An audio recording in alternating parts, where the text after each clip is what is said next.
What you think about when you're born into a fire. Let them burn it out. Sell them to the richest buyer. They wanna let the world decay. They tell us lies and fade away, fade away. We feel betrayed. We were raised to lose the race. Wake at the back of the pack, kill it anyway. Listen up now, because we're never dropping out. Hey. Beat the big house. Our brains are bigger than the doubt. We've been thinking for ourselves, never let the truth fade away. This is bigger than ourselves. We won't let the world burn away, burn away. We feel betrayed. We were raised to lose the race. Wake at the back of the pack, kill it anyway. To blame, haters face the world's mistakes. Wake at the back of the pack, kill it anyway.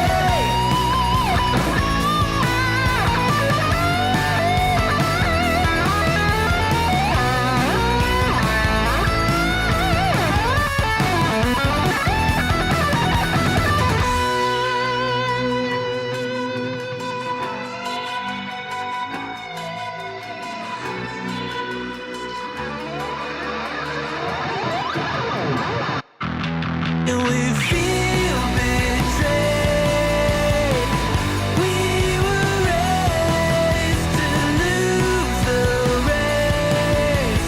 Wake at the back of the pack, kill it anyway. To blame, haters face the world's mistakes. Wake at the back of the pack, kill it anyway.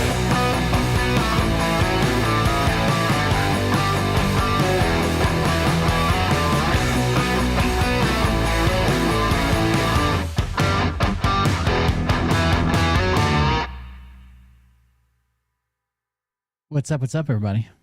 Let's roll the intro. Hey Daddies, it's me, the Linda Binda from TikTok. I wanted to make this video because I wanted to thank you for watching Cold Beer Confessionals with Will Bird. I think that's just incredible. I've watched a few episodes and I'm just like very intrigued. But you know what I'm most intrigued in is Big Daddy's meat stick.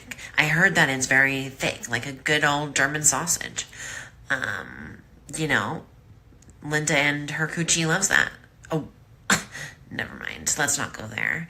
Anyways, I hope you have a good show and enjoy it as you can. There's a lot of weird things that go on, especially when it comes from the realm of Linda Bindaland. So, enjoy the show. Thanks for watching. Peace out.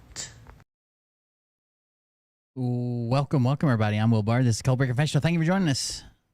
Sorry for the late start. I was actually on time today, but we had an issue at work with a frozen water pipe, so I had to run back home.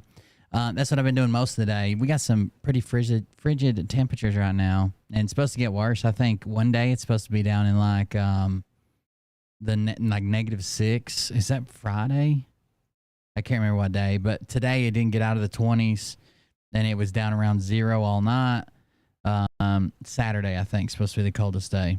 So it's been pretty cold, and a lot of times, like, pops will sustain, short bursts of cold. That's what we kind of bank on around here because we don't get, like, prolonged cold like this usually.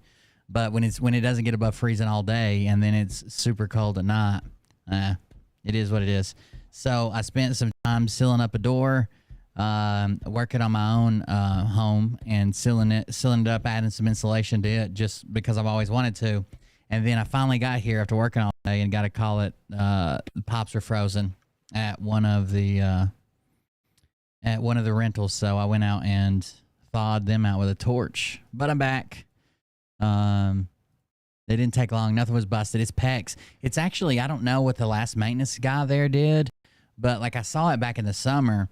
They dug up, like the main line comes in and it goes to this nice house. It's like a 4-bedroom house, and our summer bathhouses. We have bathhouses like open, well not open, but like stall bathhouses during the summer that are open. And I remember closing it and draining it, and it splits right there, and like one goes to the bathhouse and one goes to this rental property. And I saw it was dug up. It was probably like 2 foot in the ground, but it had been dug up. But it looked like it had been dug up for a while. I guess I could have fixed it back in the summer and buried it again, but I didn't. So it froze. I got out there with a torch and heated it back up until the PEX was probably good. There's a brass valve there that wouldn't move at all. So I'm sure that's what froze the metal out in the air. So either way, it's unthawed now, and I guess I'll bury it tomorrow. Either way, thank you guys for joining us. Like I said, I'm Will Bard. This is Code Breaker Festival. We got a couple things to go over. One of the things I wanted to go over is some of you guys did email 7K Metals. We were talking about Phil and 7K Metals last night and how he's basically got like a non-compete. He is not supposed to solicit, recruit, or enroll directly or indirectly any 7K members into competing business opportunities. That's what his agreement is. That's the agreement he's made with them. So some of you emailed them and got like a canned response. I didn't expect anything different. I didn't expect you to get like, well, fuck Phil, we hate him. You know, I expect you to get a canned response, but I wanted to make sure that they knew. So some of you sent me the responses, and they're about all the same. It says response from support at emails.7kmetals.com. And it says 7K associates and 7K members are free to join and be a part of any company that they choose. However, Phil Godlewski and other 7K associates sign a contract with 7K that includes conflicts of interest policy and non-solicitation obligation. Because Phil Godlewski is a 7K associate, he agreed that he would not solicit, recruit, or enroll directly or indirectly 7K members into any competing business opportunities.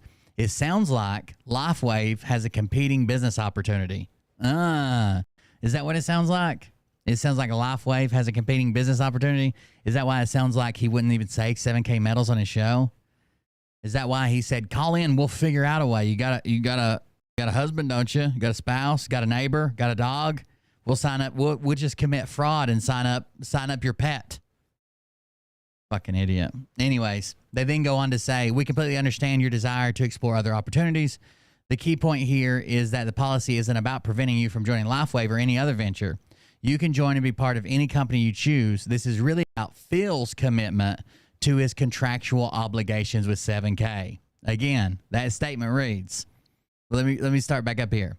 Because Phil is a 7K associate, he agreed that he would not solicit, recruit, or enroll directly or indirectly 7K members into any competing business opportunity. It sounds like LifeWave has a competing business opportunity.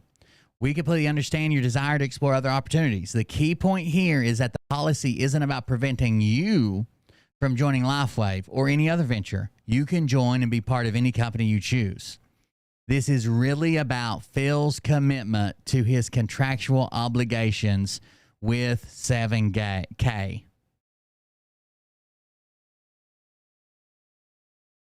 Then they say, he's chosen to honor our policy and not enroll 7K members in his LifeWave downline, which I don't think they've watched the video yet. Literally, that's the exact opposite of what he's doing now. So when I emailed him, I included the link and everything. So fuck him. Phil hasn't. He's clearly directly recruiting. I don't care which one you're in. I don't care if I said that before. I don't care what I said before. We're changing that now. You got a spouse, don't you? You got some way we can hide it. You got a different address or something. I have 15 homes. Maybe I can loan you an address. Fucking retard. So that's catching up with Phil.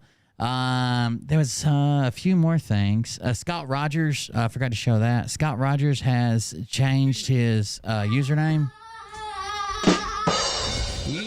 Charvayana gifted Patio 728 to subscription. Charvayana gifted a tier 1 sub to Patio 728.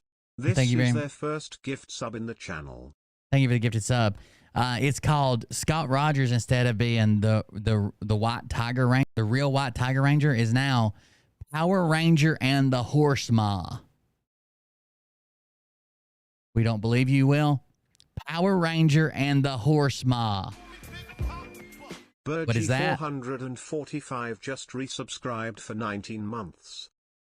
Thank you very much. What is that? Well, you'd have to see. He's been talking about how he's got a new character. So Power Rangers and the Horse Ma, M-A. Let's see if he gave us any update. What's going on, you guys? Hold on, I'm trying to... my new character is... It's like he's the one. He doesn't get a pick. It's like he doesn't get a pick when to hit record. Because when he hits record, he's fucking completely off the camera, rolling around on the bottom of the floor saying, "What's going on, guys? Hold on a second." Bro, you can pick when to hit record. You can also re-record. What's going on, you guys? Hold on, I'm trying to... my new character is the Headless Horseman. The Headless my new Horseman. What's going on with Phil and Dr. Z? Don't know. Not what I'm covering tonight. So, thank you very much for 100 bits. Thank you for that. I appreciate it. The Headless Horseman.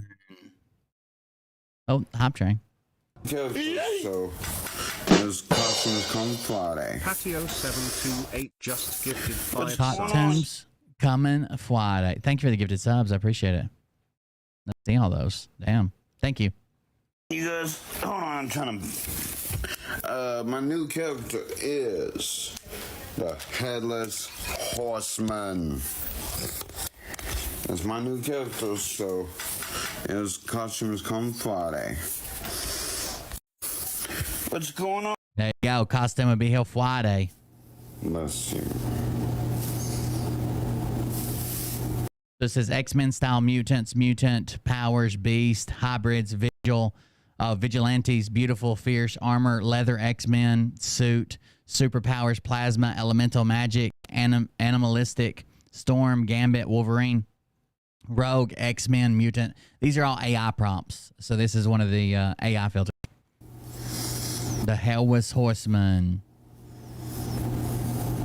Oh my God. The fur on his shoulders gave him some type of animal pelt. Look, hold on. Watch as this is revealed.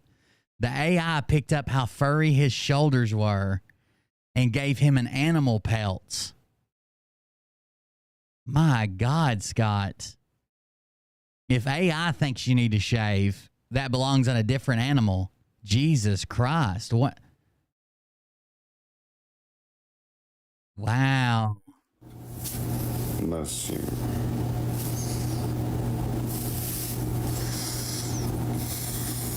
They're like, that can't all be on one animal. That's gotta be a man wearing an animal, right?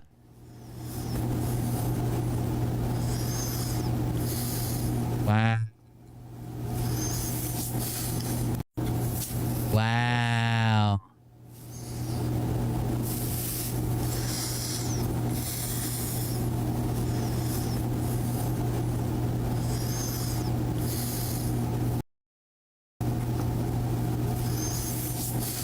AI's getting mean as fuck.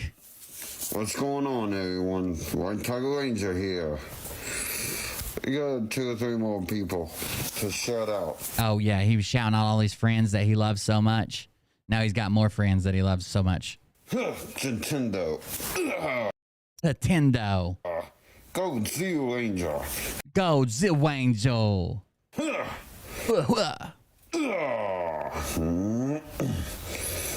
Y'all have a blessed day. May the power protect y'all. That's all right. Nintendo. Go Z Ranger. Y'all have a blessed day. That's it, guys. That's all he's done for the last couple days. We got the gingivitis shirt again, of course. His titties are always jiggling. Hold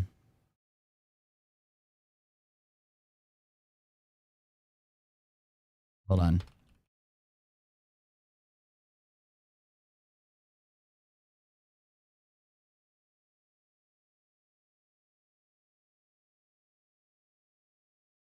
All right, let's talk about, you guys remember, well, tell me if you guys remember, Gail Chord Schuler We covered her before where she was talking about God made her president instead of Trump. She kind of looks Asian sometimes, and then sometimes she looks like a completely different human being. It's really weird, but it's the same person. And we covered her a long time ago. It might have even been a Patreon show where she was talking about how she was president and Trump wasn't. This was when Trump was in office. She was president, Trump wasn't, and she was going to start implementing all this life, love. She had all these people trying to kill her. She was talking about all the passports she had and how she used to be a secret agent. She just makes up stories all the time and then forgets them. Well, I kind of stumbled onto something weird. And I was just watching it because Jessa sent it to me, which tells you a lot about what's in her recommended folder. But Jessa sent it to me, and I was just Jessa PhD, and I was just going to watch it because they asked me if I'd covered her before. And I was like, yeah, I've covered her before. I've even been on her website and fucked around and left weird reviews and shit, trying to get her to freak out. Well, that caused me to stumble on something else. So this is Gail Chord Schuler. Gail, Chord, and then Schuler, Schuler. And we've covered her before. And it says World Empress, U.S. Vice President, wife of U.S. President Brent Spiner, great niece of Howard Hughes, multiple Academy Award winner.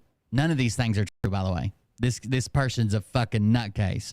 Multiple Academy Award winner, multiple Nobel Prize winner, writer, actor, producer, director, favorite person of Jesus, favorite person of Jesus,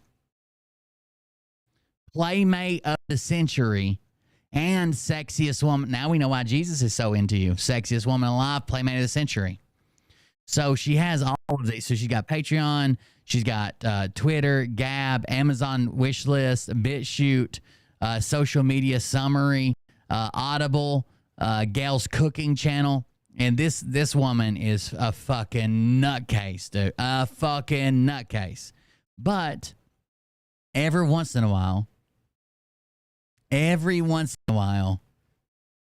she does something that surprises me. And Jessa sent me that video today. It is called LIZZO Attacked My Masturbation Thumb. Let me read that again. LIZZO, the famous performer, LIZZO attacked my masturbation thumb.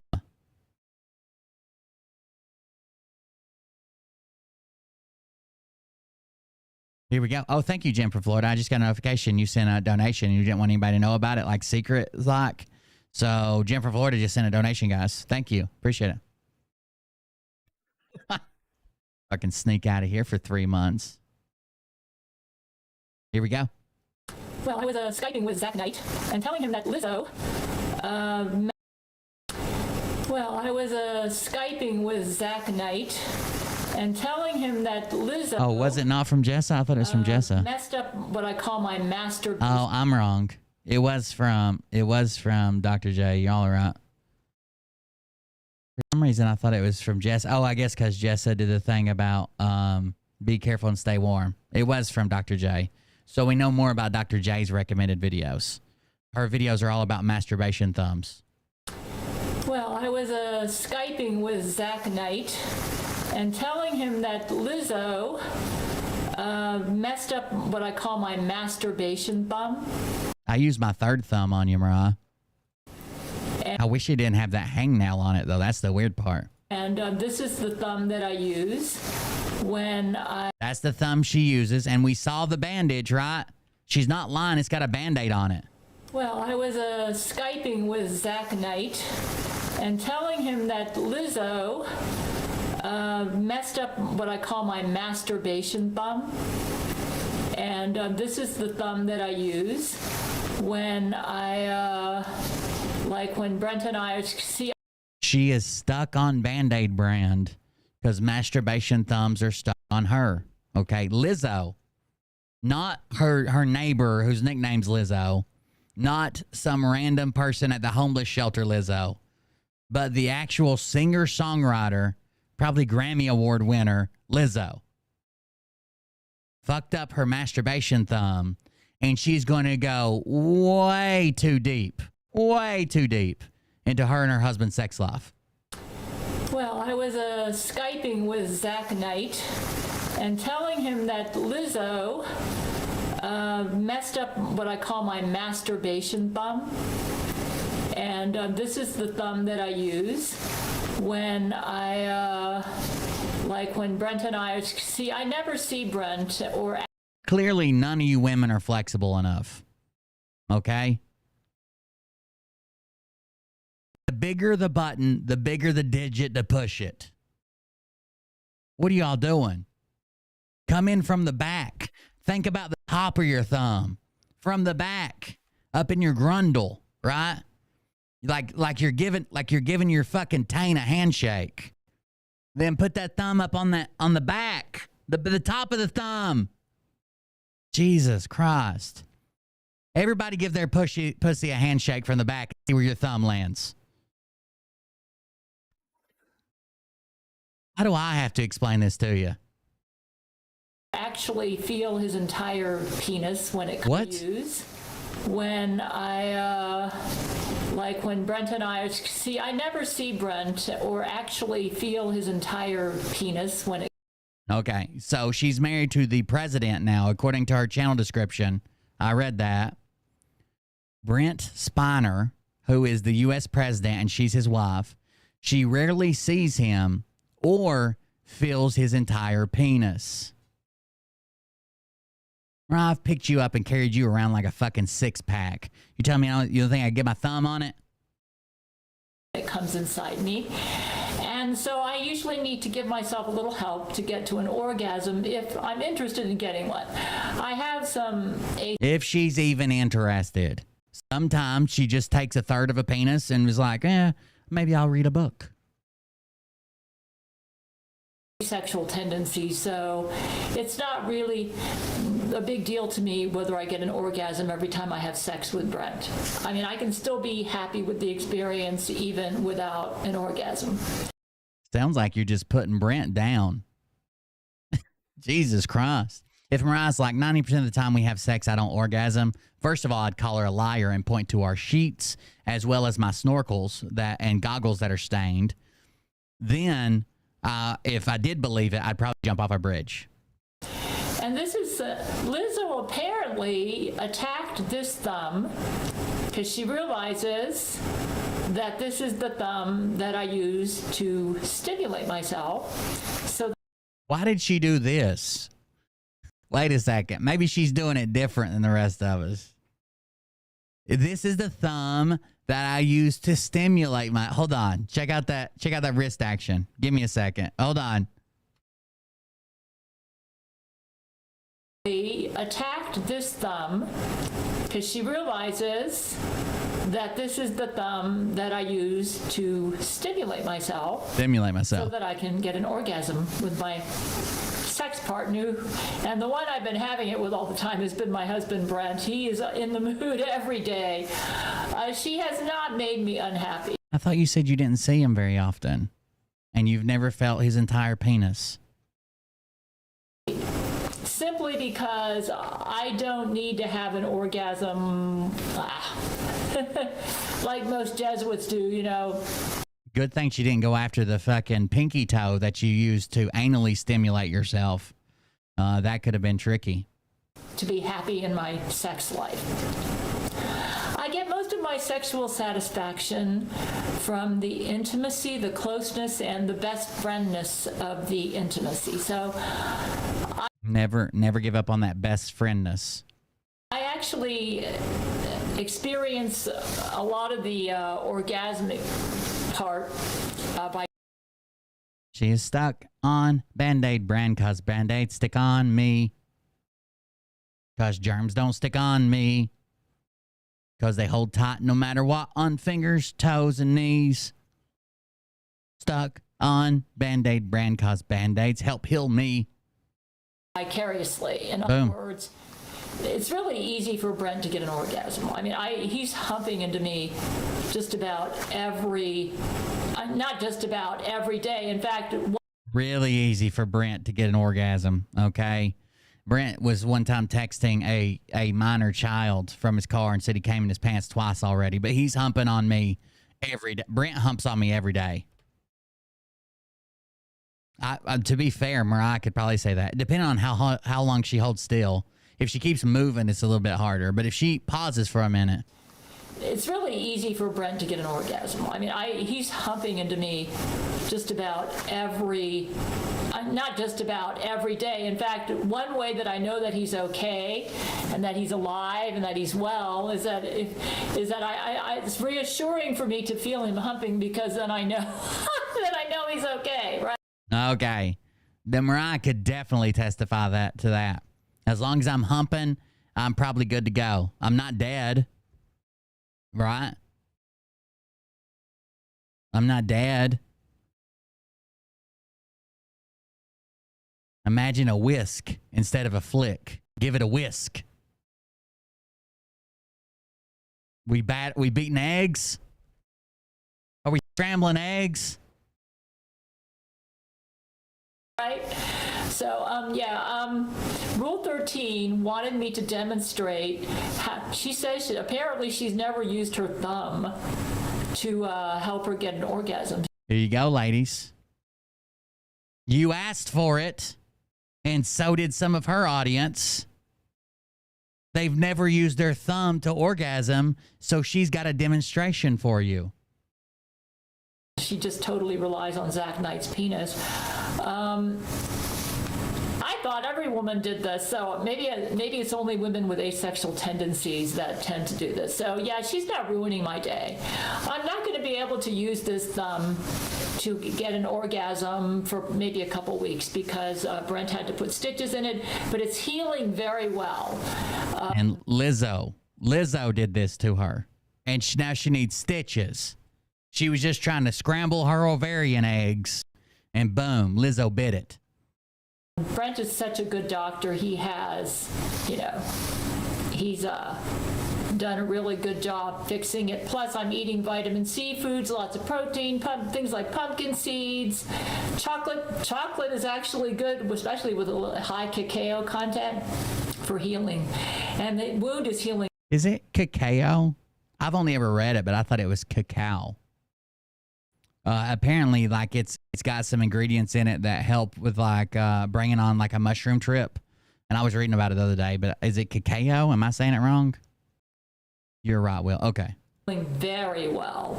I feel so much I legit don't know. I've only ever read it. For real. The point is, Lizzo, you have not ruined my sex life. First of all, Lizzo, you didn't do it, okay? I am a switch hitter.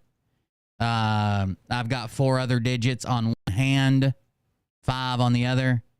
I've got a kitchen whisk.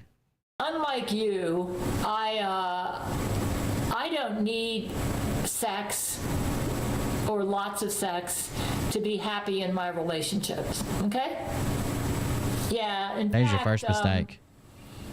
I could be happy with an orgasm like once every 2 weeks. This is new to me. So back when I covered her, she was a president and she had like these trolls online and she would just randomly pick famous people but she's never done Lizzo. I've never seen her do Lizzo. So I did an investigation to see why she thinks Lizzo is stalking her. And I want to know who's trolling her now. We'll get to that. Or I could be happy with an orgasm like once every 2 weeks. Or even less, once a month, and I'd be content. You say, but your husband, he has it every day. Yeah, I have what you call, I get my joy in knowing that I make him happy.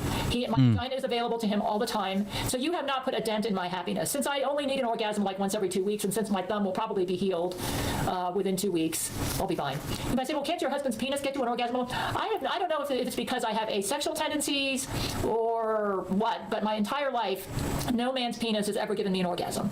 I have to use my thumb to help it out. You might say, well, what do you do? Okay, what I do is, let's pretend like, let me see if I get this. Pretend like this is a vagina, and here's your clitoris, okay?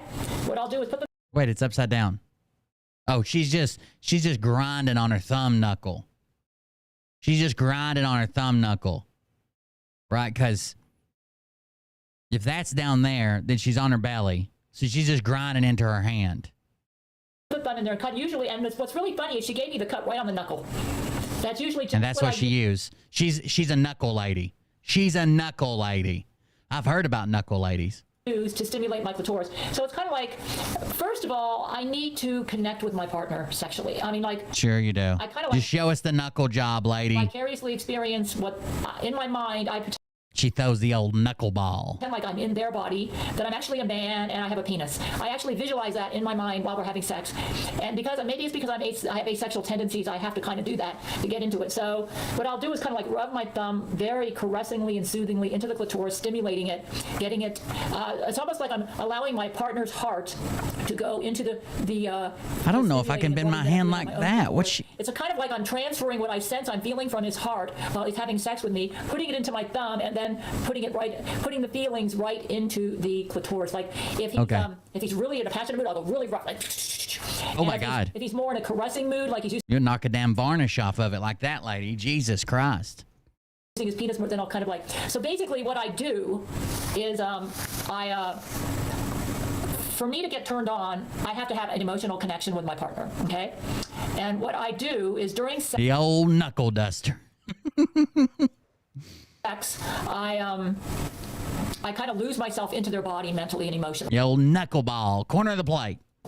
And imagine that I'm a guy with a penis because I'm heterosexual. Okay, I imagine this would work for gays, and and I actually feel like I've entered his body, that I'm experiencing what he's experiencing sexually, and that brings me my joy. Yeah, and I'm not just experiencing the physical sensations, but I'm experiencing his emotions and maybe a spiritual connection if we have that. And Brent and I definitely have that. All of the connection that we have, the spiritual, the mental, the emotional, and I'm picking up on his mood, and then I'm just kind of like letting all that go to I'm left-handed. I let all that go to the hand that I'm going to use to stimulate the Right, stop bragging about how you squirt or whatever. No one wants your juice. clitoris, and then I'll just kind of go like, and just close my eyes and imagine that I'm him, and that this thumb is kind of like his penis, making love to my clitoris. I feel like I'm making shadow puppets. I don't know if I'm doing it right. Because I have asexual tendencies or not, but even when I do that, generally it takes me up to 45 minutes before I climax. Oh my God. I personally think the reason for that is because I'm in 45 minutes of knuckle busting. Jesus Christ. Talk about the calluses on that son of a bitch. Fuck knocking a varnish off of it. That motherfucker's got a blister. enjoying the connection so much, I don't want to climax and end it. You see, to me, the whole point of sex is not the climax. It's the connection.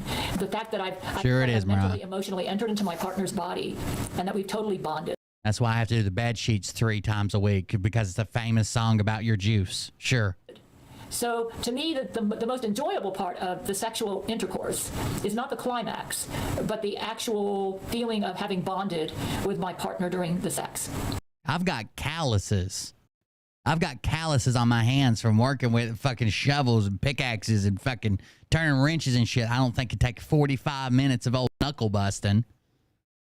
My hands would be bleeding. And I think that's because that's what I enjoy the most. I try to prolong that and hold off the orgasm. That's why I always joke with Brent. If you expect me to have an orgasm, we're going to be here for at least an hour. Yeah. So yeah, that's what I will. So basically, it's more mental than it is physical with me when I'm having sex with my partner. I believe it's all mental with you, lady. Every bit of it. I think it's all mental. I actually feel like I've entered their body in every way, mentally, emotionally, spiritually, and that I have actually become a man with a penis. And I vicariously experience what they're going through, and I put that into my thumb, and then whatever I'm sensing coming from them, I put into the rubbing. So like if they're in a really passionate mood, I could be going like this, right on the clitoris. If they're in more of a soothing, caressing mood, then it's going to be more like kind of like. I can literally watch you cover the hole. Where is his dick at? Put the feelings that I sense. And that's why you're not going to, now I can't use this thumb. It kind of hurts, so I'm kind of substituting right now the middle finger. Another favorite finger for me to use is the forefinger, because it's really good with just transferring the feelings from my partner into the clitoris. Makes sense, Gail. And if there's no mental emotional blockage while I'm having. By the way, description of this video, I explain why Lizzo's attack on my masturbation thumb has not put a dent in my sexual happiness. Thank you, Gail. Sex with my partner, and I feel totally connected with them, and I'm satisfied that I've experienced the connection long enough. Then I'm ready to orgasm, and then sometimes to speed it up, I'll move it really. Me and Mariah could try this, but if she wants me to do it, usually both my fists are occupied, so she's gonna have to pitch in. fast or vibrated, you know, kind of Occupado. And then I enjoy squeezing really hard on my partner's penis just to thrill them. To me, yeah, that sounds amazing. Rip it off. That's right, baby. Show it who's boss. Get the vice grips. but Brent loves me so much. He just enjoys, I got excited. Like myself, he just enjoys the closeness and the intimacy. Yeah. And yeah, that's what works for me. It's more mental than it is physical. So Lizzo or whatever her name is, yeah, she has not ruined my Lizzo or whatever her name is. I don't even know. Who is she? Lizzo or so Lizzie? Well, I can't remember her name. Whoever that girl is. My enjoyment of sex, because I don't require a climax to find it sexually, to be satisfied. As long as the connection is there and I have vicariously bonded with my partner, then I'm happy. You might say, what if you yeah, I'm happy. I could probably, if I lost my thumb, I could probably learn to use my middle finger or another finger to approximate what it does, but the thumb, for some odd reason, seems to work the best. Maybe it's because it's the largest appendage and it feels more like a penis. I have never my entire life, of course, I've only had one penis actually inside me in the same dimension as myself, like my husband. Okay, in the same dimension. If we're talking about interdimensional penises, thousands. That maybe hundreds of thousands. Does it, but he's kind of like in another dimension, and I don't know if it's because I had a lot of dimension as myself, like my husband does it, but he's kind of like in another dimension, and I don't know if it's because I had a lot, because I was in a marriage to a pedophile or what, but I've never been able to come to an orgasm. I didn't even know you knew Phil. Through a penis alone. I usually have to use my thumb. That was unrelated to whatever she just said. I didn't even hear her. To stimulate my clitoris to help it out. It could be because I'm a little asexual too. Yeah, I thought all women were like me. I didn't know that. It's probably because I'm a little asexual. I enjoy I call it the vicarious bonding. Atsuko, does it make you mad that she's trying to, steal a little bit of your heritage here? She looks a little Asian sometimes. It bothers me. Cultural appropriation, right? In other words, my partner and I need to have similar goals, dreams, and aspirations, or sex means nothing to me. Yeah. And I get really homework for tonight, ladies. Count how many times you come by masturbating within 45, at least 45 times from her eye. Turned off. Because the reason I get turned on during sex is because I explained to you. Knock a rust off of it. During the sexual intercourse, I actually go inside my partner's body in my mind. And I feel like my soul and spirit have actually entered their body, and that I'm a man now with a penis. Yeah, she looks like somebody's Asian grandma. We should be very respectful. I feel bad. And that's what turns me on. Yeah. So obviously, if my partner is a vulgar person and somebody that I wouldn't feel comfortable, if they have a body that I wouldn't... I feel like I'm going to make a joke about her, and she's going to be like, I was in a concentration camp. ...be comfortable going into spiritually. Whoa. Then I can't get turned on. They've got to be like myself. They have to be passionate about... If you don't know what she's wearing frog togs, which are like I used to get them for on the road. They're like, this is the more expensive versions. I get the cheap version from Walmart or like a outdoor sporting goods store, and they're like this material that is super waterproof. The problem is you can't sweat. They're also like a goddamn sauna inside. But when we were on the road, even when it rained, we had to fucking work, and we had to take the roof off the building to work on it.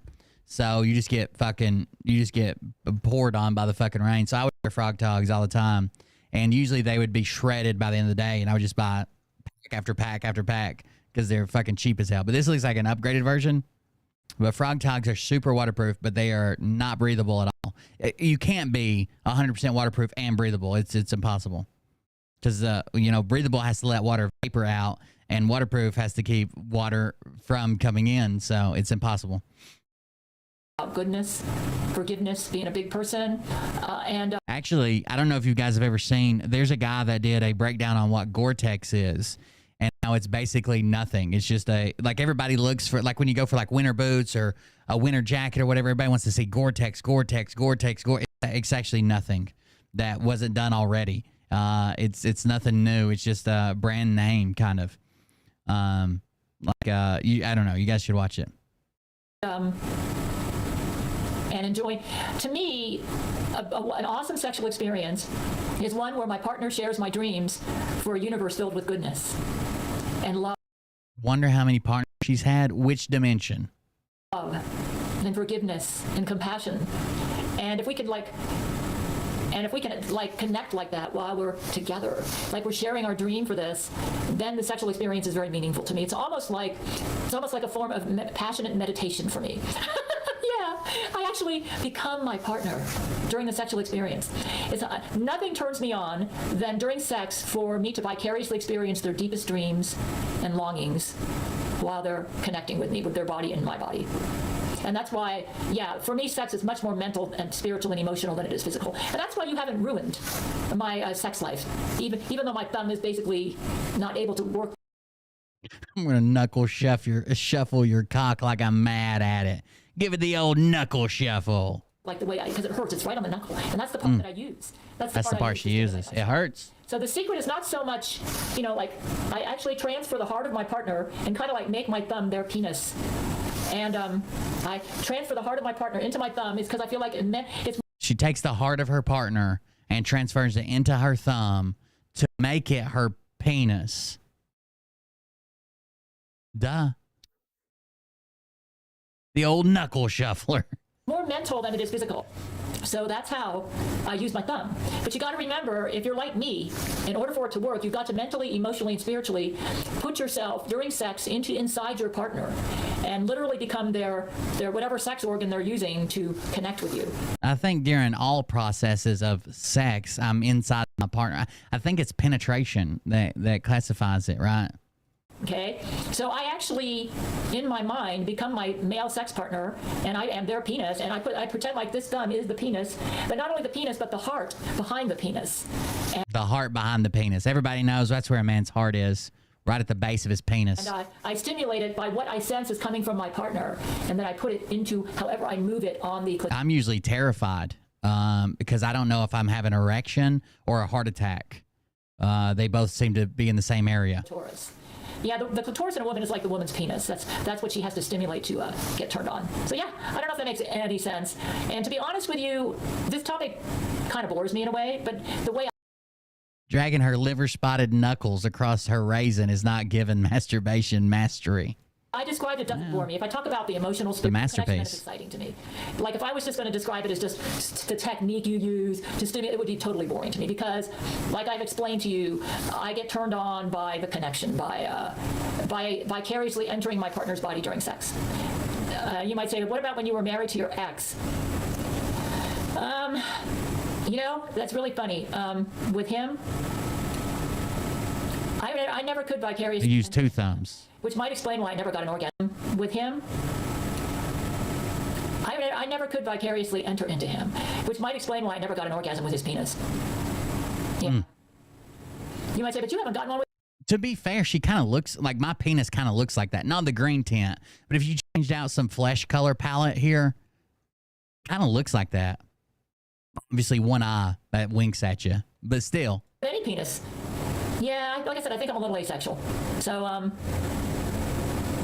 but part of it though is because when Brent has sex with me, he can't show up fully. Well, you might feel better knowing that her husband doesn't exist. 3D. It's possible he might be able to turn me on with his penis alone if he could show up fully 3D. If he could show up fully 3D. So Brett is not 3D. That's why I can't feel his full penis. He's like Flat Stanley with a flat, flaccid penis. If he could show up fully 3D, maybe I'd be turned on by his 3D penis. But a 2D penis, nothing. Like I can feel him humping in me, but I don't feel the full sensation that you normally feel during sex. I mean, I have had sex. So he visits her daily from a different dimension. She can't see him, only in a 2D version, but she feels him humping her every day. With one man that I remember. Maybe she got a dog in heat. I don't know. And you feel like your vagina is getting really stretched out and everything. I don't feel that. I mean, sometimes I feel it a little bit, but Jesus Christ! Talk about you feel like somebody's just stretching out your vagina, and you're like, oh God, I'll probably have to have reconstructive surgery. You know the good feeling you have during sex. What is that? An 8-pound, 6-ounce penis? I feel the arms coming through. What are you talking? I don't know if that's how it feels. I actually do not feel deprived at all.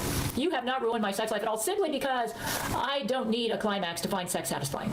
So you might have ruined my climax. Sex to me is almost like an act of worship. with my partner. Sometimes I will announce to Mariah when I got her hemmed up in the corner, I'm coming in breach. She usually panics, but whatever. It's like we're both together before an altar, and we're meditating together on all the things that we share in common, all the beautiful things we both believe in, and how we're connecting over it. And you know how good it feels when someone's just fucking stretching out your vagina and you're thinking, oh God, that'll never go back. No. Having a glorious connection over the beauty in his heart and my heart that have melded together and are blending in all sorts of awesome ways. So I don't know if that makes any sense, but yeah, you haven't ruined it. And this is something that shallow Lizzo, selfish, shallow Lizzo will never understand. It's so much more than about your body. Fucking Lizzo. It's so much more than about physical sensation. Goddamn It's about your Lizzo. connection. And blending with your partner, their beautiful soul with your beautiful soul. But if you don't have a beautiful soul, how can you blend like that? Lizzo, you are such a dork. She I probably bet has you masturbate with your stupid Grammy Awards, don't you? the most lousy sex life in the world, in my opinion, simply because, in my opinion, it's impossible to have a beautiful sexual experience if you're not a beautiful person on the inside. And she obviously is not. She's petty and vulgar, like her compatriot in vulgarity, Satan. Satan and Lizzo teamed up. This says, Scylla, the President of the United States, for some reason. And it says, thank you for supporting President, her husband from a different dimension, Brent Spiner. Now, this got me thinking. Like, I've heard, like, she's got a bunch of Lizzo videos on her channel. When I did a channel search just for Lizzo, she's got a bunch of them. And I'm thinking, man, like, last time we covered her, it's been well over a year, maybe 2 years since we talked about her. I know some people probably remember covering her when she was claiming she was president. And she was claiming that Trump made her president right as he left office, and she was going to give it back to him after she had 8 years and fixed everything or some shit. Anyways, I'm thinking, why is she going after Lizzo so hard? Because she used to talk about like celebrities and famous politicians, like one video, and then she wouldn't mention them for like months. But like she's mentioning Lizzo like back to back to back. Is that her oven? Her stove top? Oh no, it's a spaceship. Okay, I got it. Never mind. Apologize. Martina something and Brad. Well, who are you thinking that it just said Martina something? Hold on. Special thanks to my Church of Gail member patrons. So you join the Church of Gail when you join our Patreon. I knew that. Jesus Christ and Buddha, honorary extravagance. Buddha's only honorary. Acacia and AK5 in Alaska 5 in tow. These must be our Patreon members, maybe. Martina something and Brad. Thank you, exclusive content patrons. Jenna Talia, Doge, David Lorden, EUE, Anna Banana, Chipotle Way, Michelle Windsor, Walk With Me, Joshua J. Joshua, Norm EW, and Zed. Thank you, Gail Hangout patrons. I thought about putting one of these at the end of all my videos, where it rolls like credits for all the patrons' names or whatever. James Beggs, Albert Kurth, Isrulius, Cesar Gallo, Damanomakan,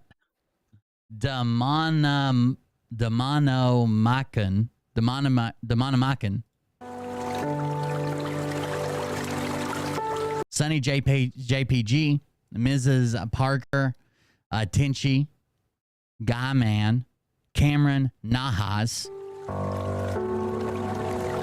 Ron Grange, Joseph Buster, Karen Fitzgerald, Jeff Holiday, and Powell Lee. Thank God. Patreon.com/Gail Chord Schuler with the seal of the president. So, anyways, I got to thinking, why does she think that Lizzo's doing stuff? Like, again, she's always done stuff like this. She's always thought that famous people or rich people, and she's the president or married to the president, they're doing this, they're doing that, and they can visit her like subconsciously using the devil and blah, blah, whatever, right? but somebody's trolling this bitch, okay? Because they are sending her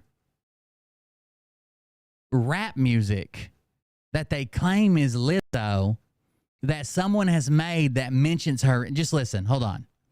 So this says, Liz, I want to know who's trolling her because this is fucking hilarious. This says Lizzo's fat black rap or fat black Friday rap. Someone's sending this to her. Listen to the lyrics. Lizzo's here is Black Friday, time to go insane. Stacking coupons, saving dough. Ain't playing no games in the stores, pushing carts. We be making moves, grabbing all that we can. Then we calling it a groove. Yeah, buying duplicates, gotta have that extra shine. Hoarding all the goods, gotta make them all mine. And I've looked for these lyrics. I've looked and looked and looked. If you know this song for some reason, I don't know, but they actually put her name in this song. I cannot find the song anywhere, but they're sending it to her. In the building, blessing this crazy spree. Lizzo is supreme. It's a shopping storm. You see storms coming. Bye, bye, bye. Black Storm is coming. Bye, bye, bye, bye. Friday pride. Duplicates were running wild, taking it in stride. Hoarded treasures, filling shelves, the ultimate score. Lizzo's got the power, got it sharp like never before. Alrighty. And they're saying that Lizzo's on a roll, channeling her Baphomet power. That's the only goal. Like, it's all satanic stuff. Listen to her talk about it. We're going to go ahead and listen to some music from Lizzo, unfortunately. I just got a Skype from... Now, that was clearly not Lizzo, right? That was just some dude with like a fucking beat that he bought online. That's clearly not Lizzo.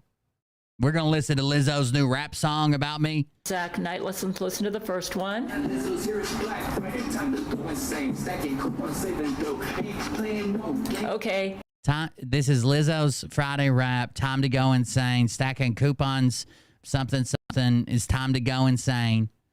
She's talking about in this rap song coupons. Okay, that's a violation of a Gail commandment that we should not be worried about deals. If it's to buy something, we don't. We never. So she's got, I forgot to say this.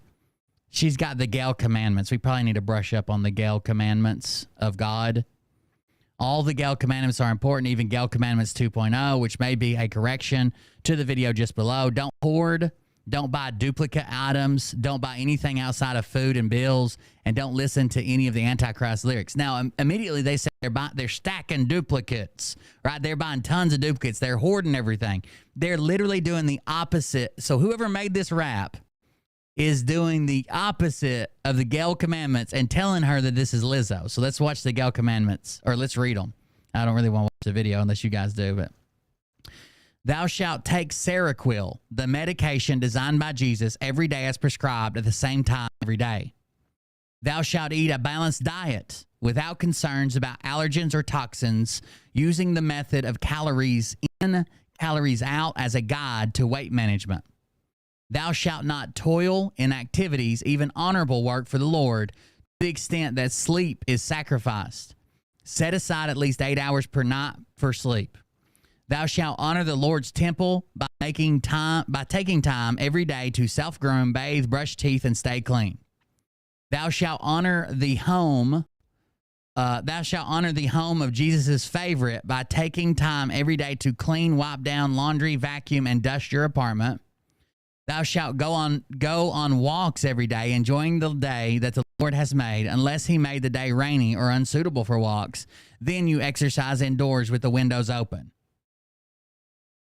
Thou shalt spend money only on food and bills, being mindful that spending money on a deal or impulse is not saving money. If it is to buy more than you need or something you wouldn't have otherwise bought. Thou shalt, can I get my eye on these? Thou shalt take only one multivitamin and one allergen medication per day. Taking supplements or special foods in an attempt to improve health condition or alleviate symptoms is off limits. Thou shalt store away a savings of at least $100 every month for the future. Whoever sows sparingly will also reap sparingly, and whoever sows generously will also reap generously. Thou shalt make a YouTube video every week to share the victories, defeats, and daily struggles and joys of your life with your followers. This will serve to achieve your life for future generations or I'm sorry, to archive your life for future generations of tribulation saints. Gail Commandments 2.0.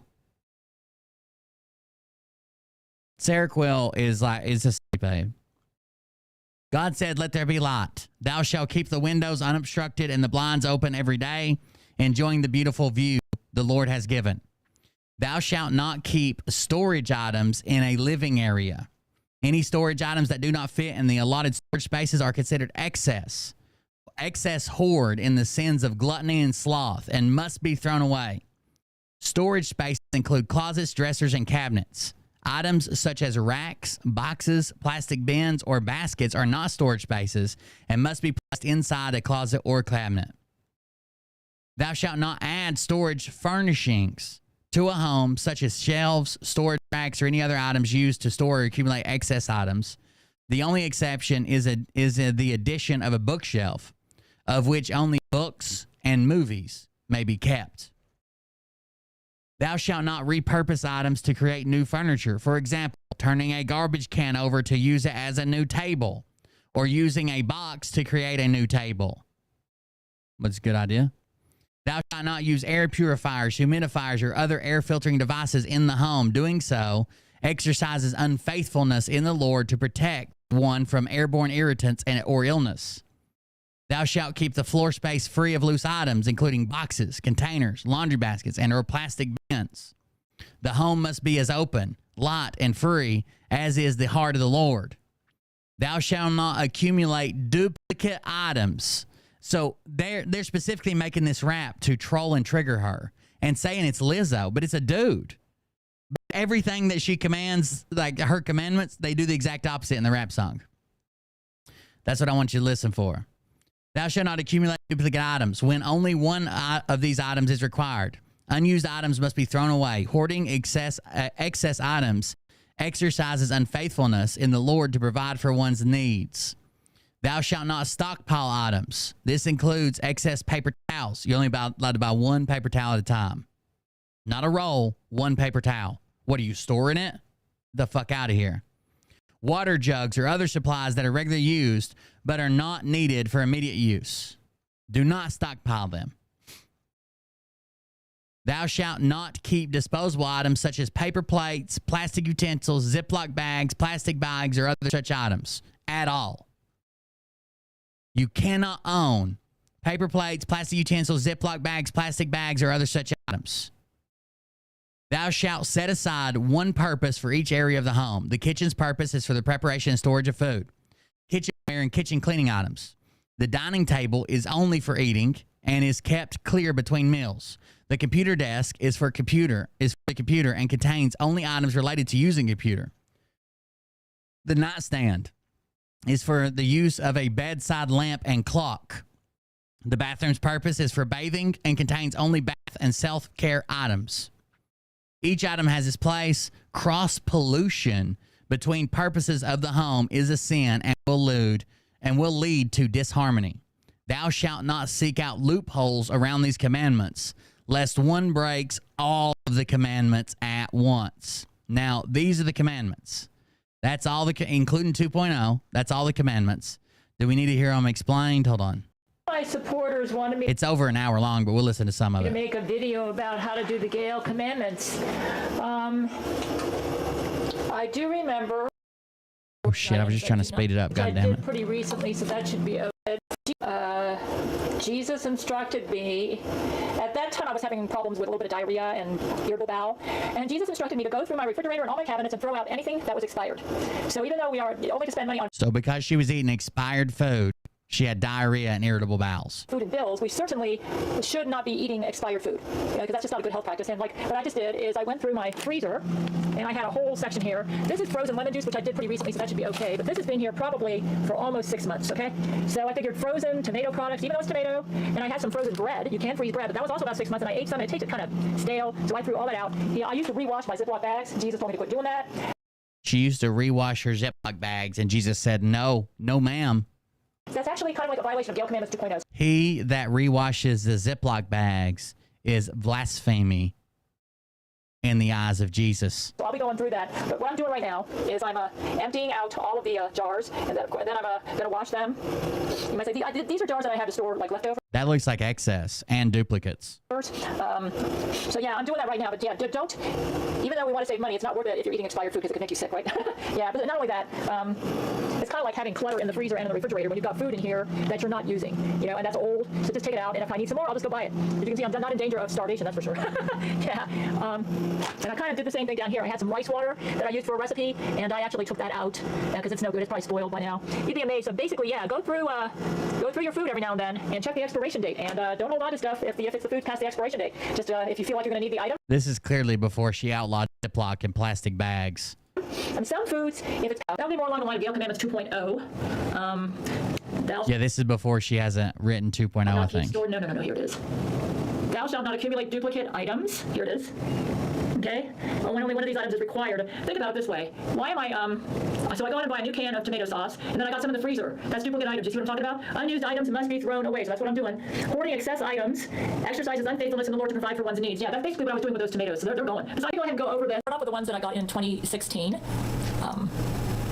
Mariah carries around paper towels like a goddamn security blanket. Like that fucking little kid off Charlie Brown. Thou shalt take Seroquel, the medication designed by Jesus every day, as prescribed at the same time every day. What that one means is that if you have been prescribed Seroquel, possibly... It almost sounds like she sat down with a therapist before. I've heard therapists say this to me before. I'm a fucking nut job too, right? I've heard therapists say, like, you need some structure. You need, like, a set of, like, a will commandments, the stuff that you do every day. It almost looks like a therapist has said that to her before. And then she's bastardized that and fucking obsessed over it and made it crazy and shit. Like, what they want you to put is, like, I'll get up every day. I'll make my bed every day. I'll take a shower every day. Those types of things. And it's mostly stuff just to get you going because typically, even if you're depressed or whatever, like, once you get going, it'll give you enough energy to do something else, so you just don't lay in the bed all day. Or a yeast infection, or for whatever reason, Jesus did design this medication, and you need to take it every day as your doctor has prescribed it at the same time, you're right. every day. And that's because Seroquel is designed to be taken at the same time. Like it has like a 24. Most Seroquel is designed. So like if you take it at 8 o'clock at night, or usually they tell you to take it at dinner time. So if you take it at dinner time, then you need to take it at that time every night. Like if you and this sounds like one of the things that maybe her therapist told her. Like, let's make one. Like, you take Seroquel, right? And you've had trouble with it in the past, and sometimes you take it in the morning and drive. So we'll make one of the Gail commandments. We'll make it, you take your Seroquel at the same time every evening. There you go. It sounds like he's bastardized something, some good advice maybe a therapist gave her once. Skip a couple of hours, and don't remember to take it till 10 o'clock, it can have a bad effect on you. So the timing is important on that. But if you have not been prescribed Seroquel, then you don't need to worry about this commandment. This is for people who have been prescribed Seroquel by their doctor. I was prescribed Seroquel by a guy on the street corner. He also prescribed me a bunch of other illicit drugs. To deal either with a yeast infection or maybe a psychiatric condition. Okay, thou shalt eat a balanced diet without concerns about allergens or toxins, using the method of calories in, calories out as a guide to weight management. Okay, what this one means is that you need to eat... No, I don't need to see her explain them anymore. Let's go back to this, because it's very important that you know the commandments, because every commandment is violated in this rap song that supposedly Lizzo wrote about her. They even mention her name in it. There's no Lizzo song that talks about Gail, Chord, Schuler. I can guarantee that.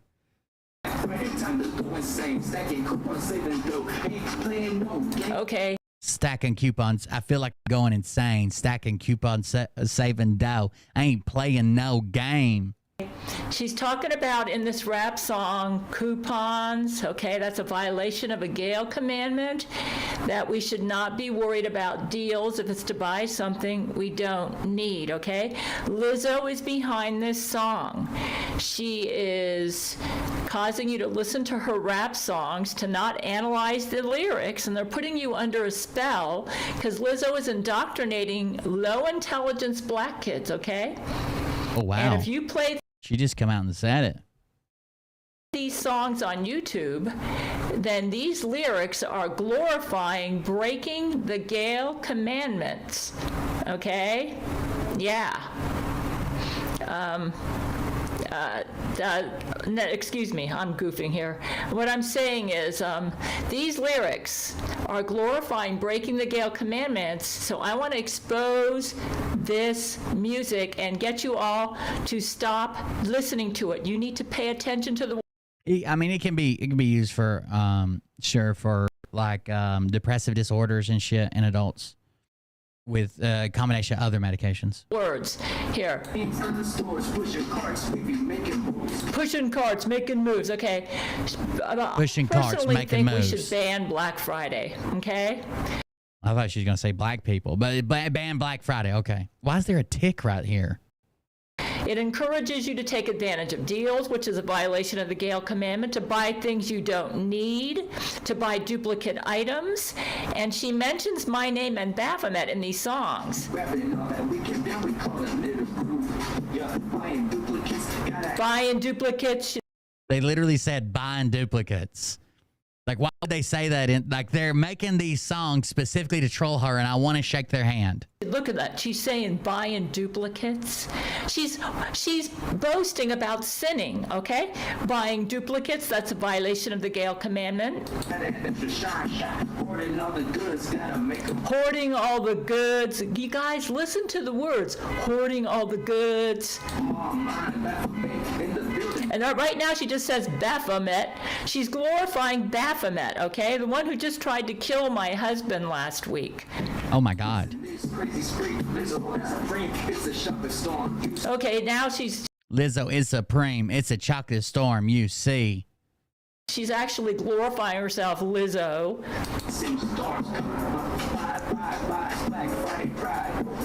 Bye, Black Friday pride. Duplicates are running wild. You guys, don't listen to this.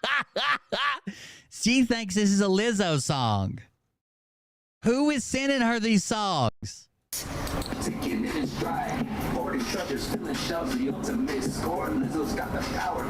Lizzo's got the power. Look at this. She's basically, when you listen to this music, you're putting yourself under her spell and violating the Gail commandments and strengthening the dark forces. It's kind of like the movie Star Wars, right? Okay? You are feeding the evil forces by listening to this music. You are feeding the dark side, okay? Think of me and my man as the light side. Lizzo is the dark side. You are feeding the dark side by listening to this music.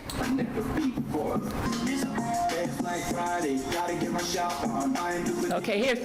Okay. It's Black Friday. Gotta get my shop on. Buying duplicates. Okay, now let's go ahead and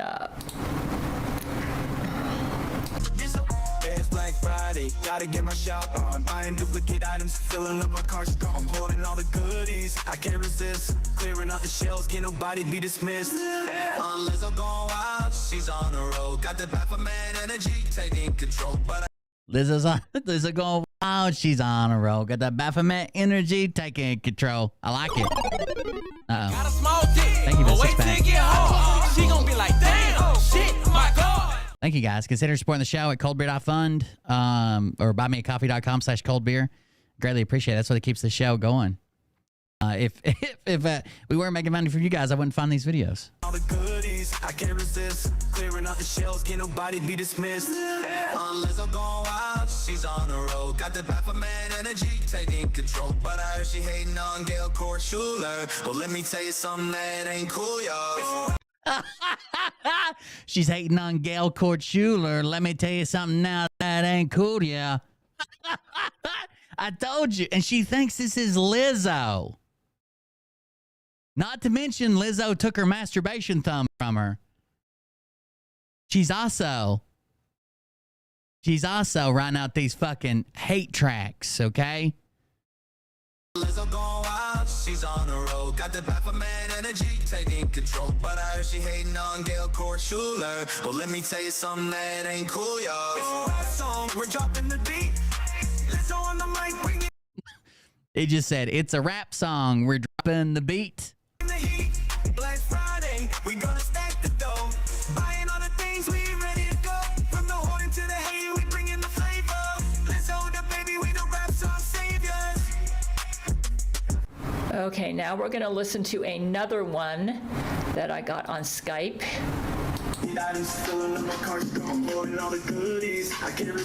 Oh, come on, listen to this. Filling all the carts, hoarding all the goodies.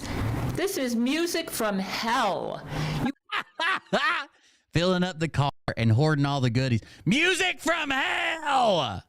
You are feeding the dark side when you I guess you've never heard like drill music, right? listen to this music. Like in the movie Star Wars, you're feeding the dark forces.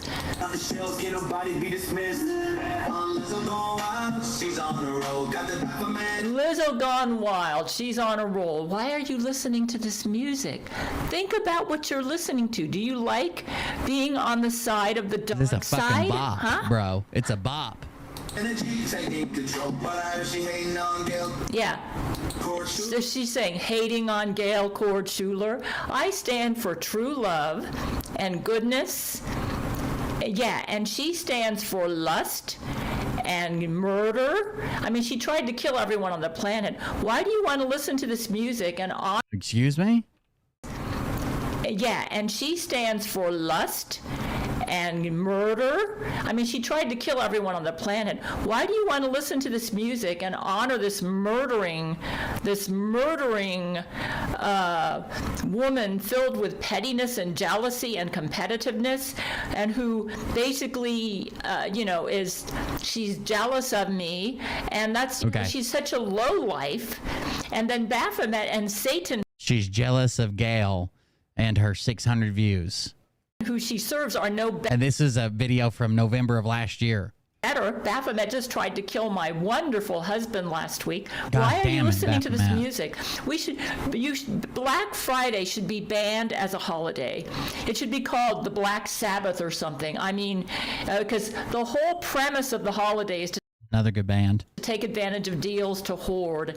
This should be banned. It shouldn't even be a holiday. Nobody should go shopping on Black Friday. Well, let me tell you something that ain't cool. I don't even shop in black neighborhoods, Gail. I'm with you. We're dropping the beat. It's on the mic, bringing the heat. Black Friday, we gonna stack the dough. Buying all the things, we ready to go. From the horn to the hay, we bringing the flavor. Let's hold up, baby, we the raps of the saviors. Okay. Yeah, that's enough. Okay. So Lizzo coming right after Gail. Calling her out. Calling her right out. This is a Gail diss track, if you ask me. yeah. Okay, what I'd like to say is that music is very dangerous. You need to pay attention to the lyrics. They're encouraging you to hoard. She's saying we're hating on Gail, Chord, Schuler. She mentioned Baphomet, and she's glorifying Baphomet, the fallen angel who just tried to murder my husband last week, and who was disgusting. And she also is encouraging you all to hoard. And I think Black Friday should be banned as a holiday. It should be Meditation Friday. Do not shop today. Avoid the stores. You need to, unless you want to. Oh, it was made on Black Friday. The dark side, like the movie Star Wars. When you listen to Lizzo's music, personal opinion, I don't think you should listen to anything that comes from Lizzo. Well, actually, I don't think you realize this rap song is from Lizzo. Her name is mentioned there. Baphomet's name is mentioned there. Pay attention to the lyrics, to what you're listening to, okay? Listen to the words. Don't just dig the beat. Somebody's sending this. Somebody has dedicated so much to this troll that they are producing music, writing the lyrics, putting out music, the beat, the fucking mastering it all together, and then sending it to her and saying, look, Lizzo put out a fucking diss track on you. I just want you to know. And then sitting back and laughing their asses off when she covers it. I want to meet them. You're falling under the spell, okay? Pay attention to the words. Do not shop today. We should ban shopping on Black Friday. Black Friday is, in my opinion, a satanic holiday. Yeah. Yeah, you are feeding the dark side by shopping on Black Friday. Every Black Friday we should avoid the stores like the plague. Yeah. I mean, if you got to buy anything, just get what you need, food and bills, and no more than 2 weeks worth, okay? Enough to last 2 weeks. Anything more than that is hoarding. No shopping today. Very dangerous music. What I was doing today was meditating, okay? Meditate, drink some tea, relax, be thankful, live in the moment, and meditate instead of shop. But yes, if you like, Lizzo is a murderer, okay? and so is Satan and Baphomet. If Satan takes over this planet, all forms of true love will be banned. If you are a good, loving person, you will be killed, because Satan wants to make this earth his headquarters for evil.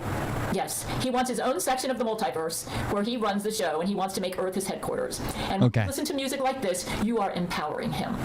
Yes, so you need to stop. Unless you like feeding the dark side. Yes, he's all for rape, and he's against true love in all its forms.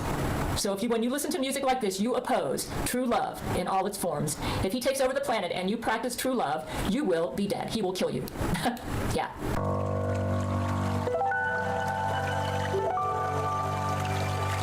There you go.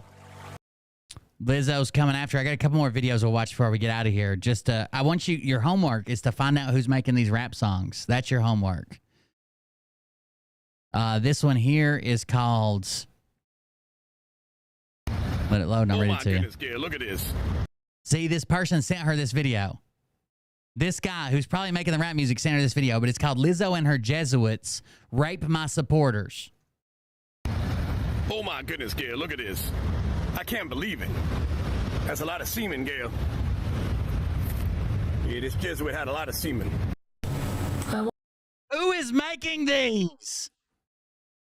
Wanted to give you all an update on some of Lizzo's activities.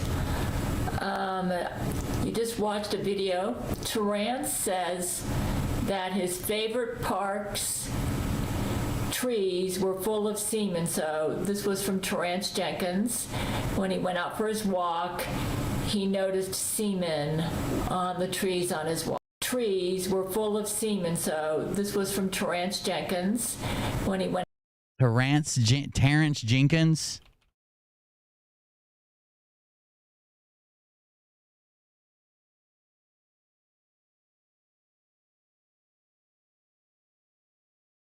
Look at all the semen on all these trees. Went out for his walk. He noticed semen on the trees on his walk. These are from Lizzo Jesuits. I asked Zach what's going on with that earthquake in Turkey and Syria. Zach said that Lizzo farted while eating there, and the reverberations of her fart frequencies and amplitudes reached the harmonic resonances of the fault lines and triggered that massive earthquake, actually several of them, that hit Turkey and Syria. And she did this. There's no way she believes this. There's no way. Terrance Jenkins. On purpose. And I asked Zach, what does she have against turkey? Zach said that turkey is usually more healthy to eat than fried chicken, which is a food that fat blacks love. And she was making a sounds like they may have some racist undertones in this troll. Statement and used an innocent country, the country of Turkey, to make a vain example of it. I guess because it had the name Turkey. And I said, is it true what I've heard brain to brain that she's been attacking some of my bus drivers? I take the bus everywhere because I don't have a car. I said, some of them have acted really stressed. And Zach said, yes, she has. They were raped. And I said, oh my God, the brain to brain I got about this was oh my God, she raped the bus drivers? Which ones? He said, all the ones you noticed were stressed. So let me give you an example of what happened. The other day I was riding one of my buses and I told the Is Terrance Jenkins from a Key and Peele skit? Dry. He was joking with one of my fellow passengers, and it was really funny, and I was laughing, and we were all laughing, listening to him joke, and I had pulled the lever to tell him to stop a little bit early, so I was afraid he might get distracted and forgot about it. So I said, don't forget my bus stop now while you're joking with one of the passengers, and I laughed at his jokes. And so I pulled the stop right after the last stop where he stopped, and he had to wait at a light first, and he might have gotten distracted. But even after I reminded him, he went right past the stop. And I said, hey, that was my stop. And then he said, no one pulled the lever to stop. And it was lit up at the front of the bus. So I thought that was kind of strange because it was lit up at the front of the bus that the stop had been pulled. But I think brain control was used on him to cause him to not notice that I pulled the lever. So that's what Lizzo's doing. Lizzo's using brain control to make her miss her bus stops and jizzing on her followers' trees. And then there was a black in the back of the bus, and he stood up, and he said, hey, the lever was pulled. Why didn't you stop? There was a what? To cause him to not notice that I pulled the lever. And then there was a black in the back of the bus, and he stood up. We should pretend like there was a black in the back of the bus. Easy, Gail. Wow. Stood up and he said, hey, the lever was pulled. Why didn't you stop? This is crap, man. And then the bus driver said, don't give me your mouth. Like no black person's ever talked before. Hey, you jive turkey. This is a bunch of crap. The black guy then mumbled and complained, and then he stopped around the corner and let us both off at a place that wasn't a bus stop, and I got off with the black guy. The black guy was to the right of me, and as we walked ahead after getting off the stop, he was mumbling and grumbling, and I felt sorry for the bus driver because I had had a conversation with him previously, and he seemed like a nice guy. We were both talking about how I like Trader Joe's and how their prices were not as expensive as I expected because he takes the route out to Trader Joe's. And so I told the black guy, I said, oh, he was probably just a brain control victim. So, I said, I don't, I was And the black guy immediately walked away from you. Tell me anything different happened. telling him I don't think he did it on purpose. And then the black Well, he was probably under some type of brain control. He just left. He doesn't even speak. guy huffed off and walked ahead of me, and we parted as I headed home. Yeah, exactly. I heard brain to brain. And we as I was walking parted home that day, quickly. That David, that's the name of the bus driver, he was set up, and they wanted to harm him and implicate me in the plot because it was my stop that was missed, and they set the whole thing up. And Okay, so they were going to murder her bus driver and make it look like it was her because he missed her stop. And I was being recorded as I stuck up for David. Let's say I had agreed with the black guy and said, oh man, that's really cruddy. He shouldn't have done that. I'm hearing brain to brain that when I stood up for David, I prevented him being murdered. Apparently, I was being recorded, and it was going to be used against me to make me appear like a LIZZO Jesuit or to make me seem petty, and that I would murder someone over a missed bus stop. But Does she think that Jesuit has something with jizz on tree? even though he wasn't murdered, they did rape him. So I'm not sure when it happened. Oh my God. Right after this incident or before. I'd rather be murdered, Gail. I asked Zach and he didn't tell me. My attitude was that if I missed my stop, the next one would work just fine. So I'm used to walking, so it didn't work. And perhaps I saved his Or at least murdered first. life by, I didn't save him from being raped though. So it didn't work, and I had a great attitude about my stop being missed. It was a minor Yeah, I didn't save him from being raped, but I did have a great attitude about him missing my stop. inconvenience. Actually, it wasn't an inconvenience at all. I told Zach, I really don't think he did it on purpose. The stuff I met a nice black gentleman, the black from the back of the bus who runs really fast when I speak with him. is not one that most people get off at. And Zach said, yeah, David was innocent, and he was that was the name of the bus driver, and he was a rape victim. This bus driver was raped by LIZZO and some of the black men. Our scientists analyzed the semen in his anus, and it's the same. Who's doing it? Who's doing this? We had our expert scientists look at some of the semen in his anus, and we could tell it was black Jesuits. This bus driver was raped by LIZZO and some of the black men. Our scientists analyzed the semen in his anus, and it's the same as in the trees. So I just wanted to...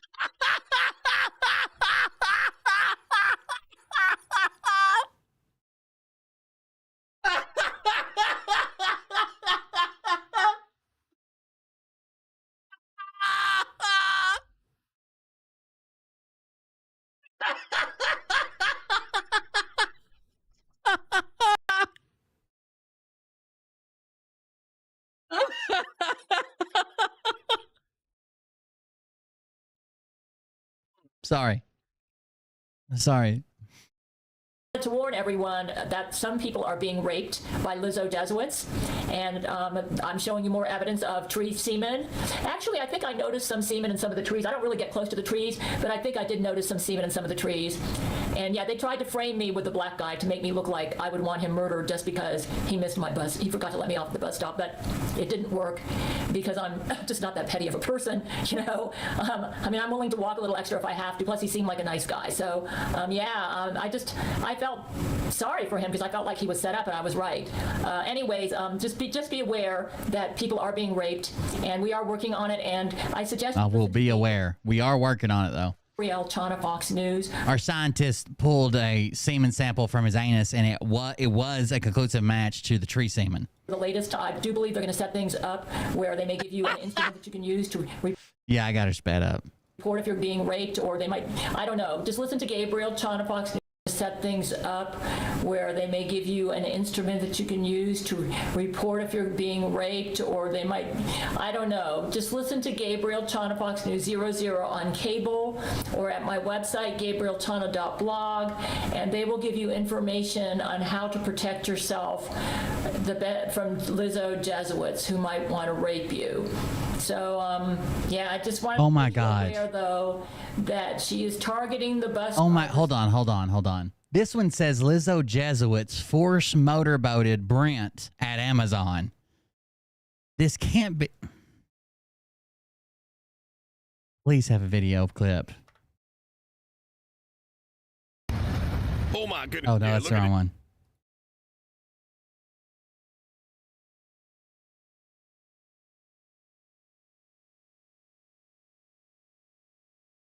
Okay, I have to report on what happened to my husband, Brent. I was filling out paperwork, and I needed something notarized, and I needed a special document, a 1099, for my Audible. 1099. God damn, she must be hanging out with Eli. They're going to 5150 this person. I need a 10099. And I reminded Brent that I needed this, and so I was Skyping with him, and this was on, I think it was 2 days ago. Yeah, 2 days ago. So I said, was the website having problems? Because he told me, I just got you your 1099. It took him a couple days because I found out that I needed it to submit some paperwork that I need to do to get my benefits. Brent said, so I said, thank you, my dear. He said, yes, the website was having problems, and when it didn't get fixed, I flew to the Amazon headquarters myself to find out what the holdup was. And I said, wow, so what happened? So you flew there in your Gail suit? He said, yes. I was in my Gail suit. When I arrived at the headquarters, I expected a professional establishment, men and women in dress shirts and slacks busy at work at their desks. I intended to talk to the one in the suit to get to the bottom of why I couldn't get access to the 2020 Audible 1099. I said, did they see you in your Gail suit? He said, instead, the whole front lawn was in an insane barbecue with a pool littering the grass, where hundreds of black people in swimsuits and bikinis. I said, has Lizzo taken over Amazon? And Brent says, it appears so. And then I told Brent, it appears she's taken over Google too, despite having... Who is doing this to this woman? Zach, this is so good. Zach, the head of Google. And Brett said, I'm not one to judge. So I approached people in the crowd to ask for more information. How do I know what Amazon headquarters is supposed to look like anyway? So I went up to a dad-looking black man who was grilling ribs. And so I told Brent, just do a search on Gail Chord Schuler website at Google, and you'll see that, because when you do a search on Google for Gail Chord Schuler website, it'll say that my website is an irrelevant search result, and they can't trust the accuracy of the information. Thinking, whoa, my own website is not accurate? It's probably the most accurate website for all truthful information in the whole world, because it even sponsors Gabriel Chana, Fox News. So obviously it appears she's... That is true. We didn't see Rob P for a couple weeks. He could have set this all up. Making me cough. Lizzo has been making me cough terrible. She's doing all sorts of terrible stuff. Tree semen. So Brett said. So I asked this guy, who was this dad-looking black man grilling ribs, where I could find the CEO. I could barely understand him. Oh my goodness. I don't know what she's got in the air, but it's really irritating, okay? Some sort of Jesuit pollution.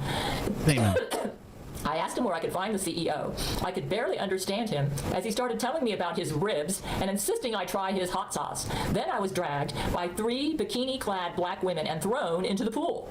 I asked, were they fat? Well, because Lizzo's fat, right? Brent said, these black women were skinny as poles. They had long dreadlocks and were way louder than the fat black ones. I said, are you okay? And he said, I'm recovering. This was 2 days ago. Long story short, I fought off a ton of blacks and had to fight a Lizzo Jesuit to get access to the server. I got the site back up and running properly, and then was able to get the 1099. I said, you know how to fix servers? Well, I'm no expert, but I was able to figure it out. I said, what did they do to you? My, you're amazing jack of all trades. Well, I was pushed and pulled around in the pool while the skinny black chicks laughed.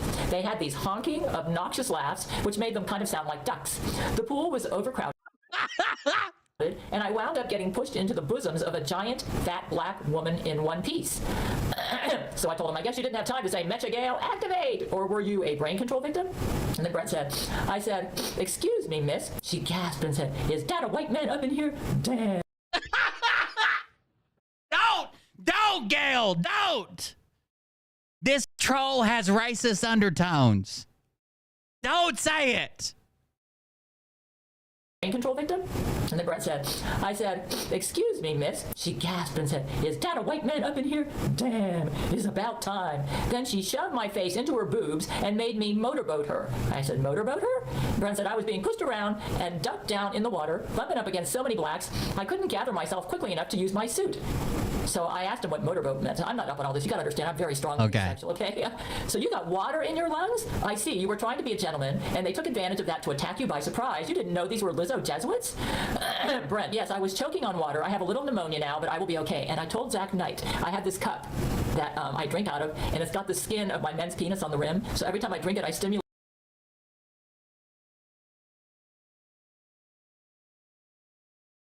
What just happened? Okay, and I told Zach Knight, I had this cup that I drink out of, and it's got the skin of my men's penis on the rim. So every time I drink it, I stimulate their penises, and they ejaculate into the cup. And Zach Knight has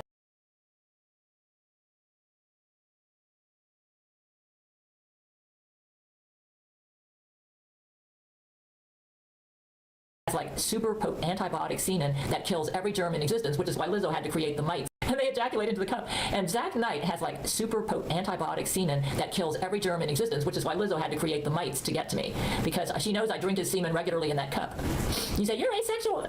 I'm going to explain my asexuality a little better. I am unique, a very unique asexual. You cannot put a label on me. Anyways, we're getting off the subject. So I see you. What the fuck is happening? We're trying to be a gentleman, and they took advantage of that to attack you by surprise. You didn't know these were Lizzo. Yeah. So he said, yes, I was choking on water. I have a little pneumonia now, but I'll be okay. So he drank from Zach's semen, and he started feeling better immediately. He told me that the pneumonia he had gave him a bacterial and fungal infection a little bit in his lungs. So basically, he was... I've told Mariah my semen's antibacterial. And Phil wanted a sample of it for teeth whitening purposes. Actually assaulted and got an STD in the form of pneumonia from the interaction. Pneumonia-based, sexually transmitted pneumonia? Basically, he was sexually assaulted. That's what and I really was angry over this. He said, motorboating is when a man puts his head between a woman's boobs and rapidly rocks his head back and forth while making a brr, brr sound. It sounds absolutely disgusting to me. You gotta remember, I am very asexual. I'm listening to this again. I don't get how anybody can get a thrill out of this. The fat black woman forced me. She believes it. She doesn't have to keep a straight face. She believes it all. Into it, and I sucked down more water into my lungs in the process. I said, are those women dead? And Brent said, I was trying not to be racist by assuming that blacks don't work at Amazon. They deserve to die for what they did. I can give the order as Vice President Gail if you want. He said, my primary objective was to get to that 1099. So while I didn't slaughter them all myself, I have sent our military there to take them out. Good. You mean they're still alive? They should be dead by now, Brent replied. Make sure to cut up their corpses and burn it up on a huge bonfire on Gabriel Chana of Fox News and tell those scumbags to quit messing with my husband. So I asked him, you were trying not to be racist by assuming that blacks don't work at Amazon? What did you mean by this? Well, it would be racist for me to assume there weren't blacks working at Amazon. I thought maybe this was some kind of company event. So, did they work for Amazon? And then Brent said, I know black girls can be rowdy, so I brushed off what they did to me in the pool, coughing and sputtering and still a bit traumatized by those black flapjack breasts. Believe me, I know my...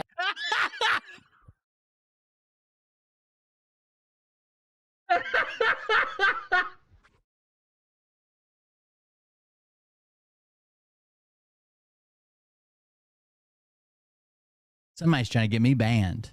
Somebody's trying to get me banned.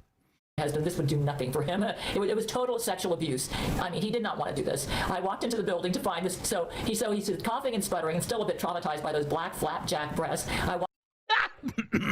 Sorry. I got that thing that Lizzo gave to her. Walked into the building to find the CEO. And then we found out later the whole group was all Lizzo Jesuits. And yes, it appears that Lizzo has taken over Amazon. And yet you feel, okay, so the entire building was filled with rap music and weed smoke. So when he entered the building, it was filled with rap music and weed smoke, and black people were lounging, smoking, and making out in the offices. Can you imagine me as an asexual? I'm listening to this and thinking, gross. I tried politely asking them if I could speak to their manager, and they would either blow weed smoke at me or offer me a blunt. It seems the whole inside and outside of the building was one giant party. So those black girls gave you pneumonia? I said. That's definitely not a very nice thing to do. I don't care what their cultural practices are. I told Brent that it appears Lizzo thinks you are a bimbo. And he says, I'm sure no bimbo. I said, no way are you a bimbo, but it appears she's trying to make you appear that way because you are such a gentleman. All I did was politely ask where to find the manager, and the next thing I knew, I was motorboating a fat black woman in a swimming pool. This is what Jesuits do. I have a terrible cough. I apologize. Okay. So here's my commentary on what happened to him. I don't care if this is what Jesuits do. He was sexually assaulted, given an STD in the form of pneumonia as a result of the sexual assault, worthy of the death penalty, in my opinion. That was a form of severe rape. Yeah, gang rape, basically. They all ganged up on him and raped him. I totally do not get. I don't care what you say, your race is, your religion, or whatever.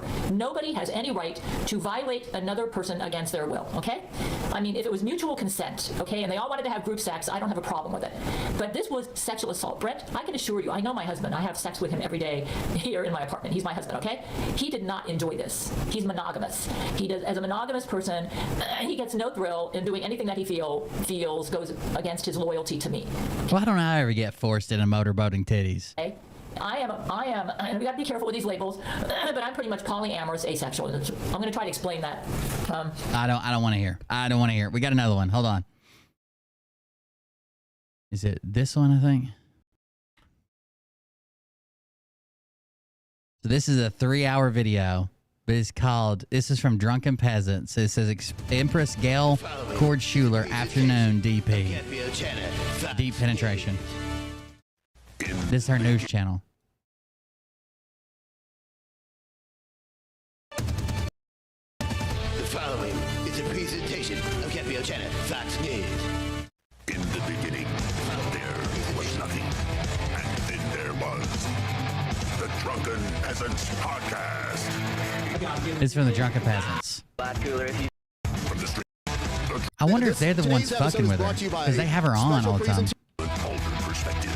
Here are your hosts, the Drunken Peasants. Hello, everybody. Welcome to a special presentation of the Drunken Peasants. We're doing it live once again. And today's episode is brought to you by Gabrielle Chana, Fox News. And we've got Empress Gail here visiting us. Welcome back to the show, Gail. Hi, you guys. Hi. I saw you laugh when you saw yourself in the intro there. The lick my butthole, he laughed. Oh, yeah. You guys are hilarious. And one of your men is in the intro, too, Matthew McConaughey. You saw him? Matthew. Well, hi, Matthew. Yeah. He's not listening. He could be. I'm guessing most of your men tune in anytime you make a public appearance. The only time I've ever heard of Drunken Peasants is I saw Ethan Ralph on it, but apparently they're behind it. I'm guessing they do too, especially at Gabriel Chana Fox News. Yep. Yeah. I wanted to make everyone out there aware because you do have a Patreon. A lot of stuff happens there. I have it linked down in the description of the video that everyone's watching. What kind of stuff, if someone signs up for your Patreon, what would they expect? God, we need to do this with Scott Wadgels. There's too many people latched onto him. We need to find a new one. Basically, me just ad-libbing on Friday nights for about 3 hours with my fans, and sometimes we'll watch movies. Hey, you know who has been talking to me ever since they started talking to me about that comment I left? It was Scott Rogers, that Robin was dead. I bet you I could get Robin. And then I have these walk videos where I am totally candid, presenting my brutally honest opinions about people like LIZZO Jesuits, you know. and then when I go on the walk, unfortunately or fortunately, depending on how you look at it, I am not allowed to upgrade my camera, and I have lost visual capabilities on my walk videos. All I have is audio. Oh, so when Buddha told my men that I should not upgrade my camera. I think LIZZO has brain control abilities with the new cameras. I see. So you have to kind of paint a mental picture for what you... How does he keep a straight face is the question. Right, and I say it verbally. So my followers tell me they enjoy it. The main thing about my walk videos is the audio anyway. Yeah, so. Okay. Yeah, does it reach ASMR levels for them? Do they tell you that it gives them the tingles? Yeah, well, I talk about stuff that, that's kind of like, I'm very candid. I tell the truth, as I see it. I do run into a lot of LIZZO Jesuits on my walk, so I'll tell them how I've interacted with them and what's going on, So was it LIZZO's work that made you have to move from Florida to, I believe you're in Alabama now? No, that would have been Lori McBride when she was bad. Okay. She's good now. Yeah. That is something that I'm very impressed by, that you've managed to turn a lot of your enemies over to your side, like Zach Knight, like Lori McBride. How did you manage to work that out? Are you just, it's your diplomatic skills, would you say? I think I have a lot of empathy. Okay. And I'm able to put myself in other people's shoes. And when I sense that they're suffering. This is only from a month ago.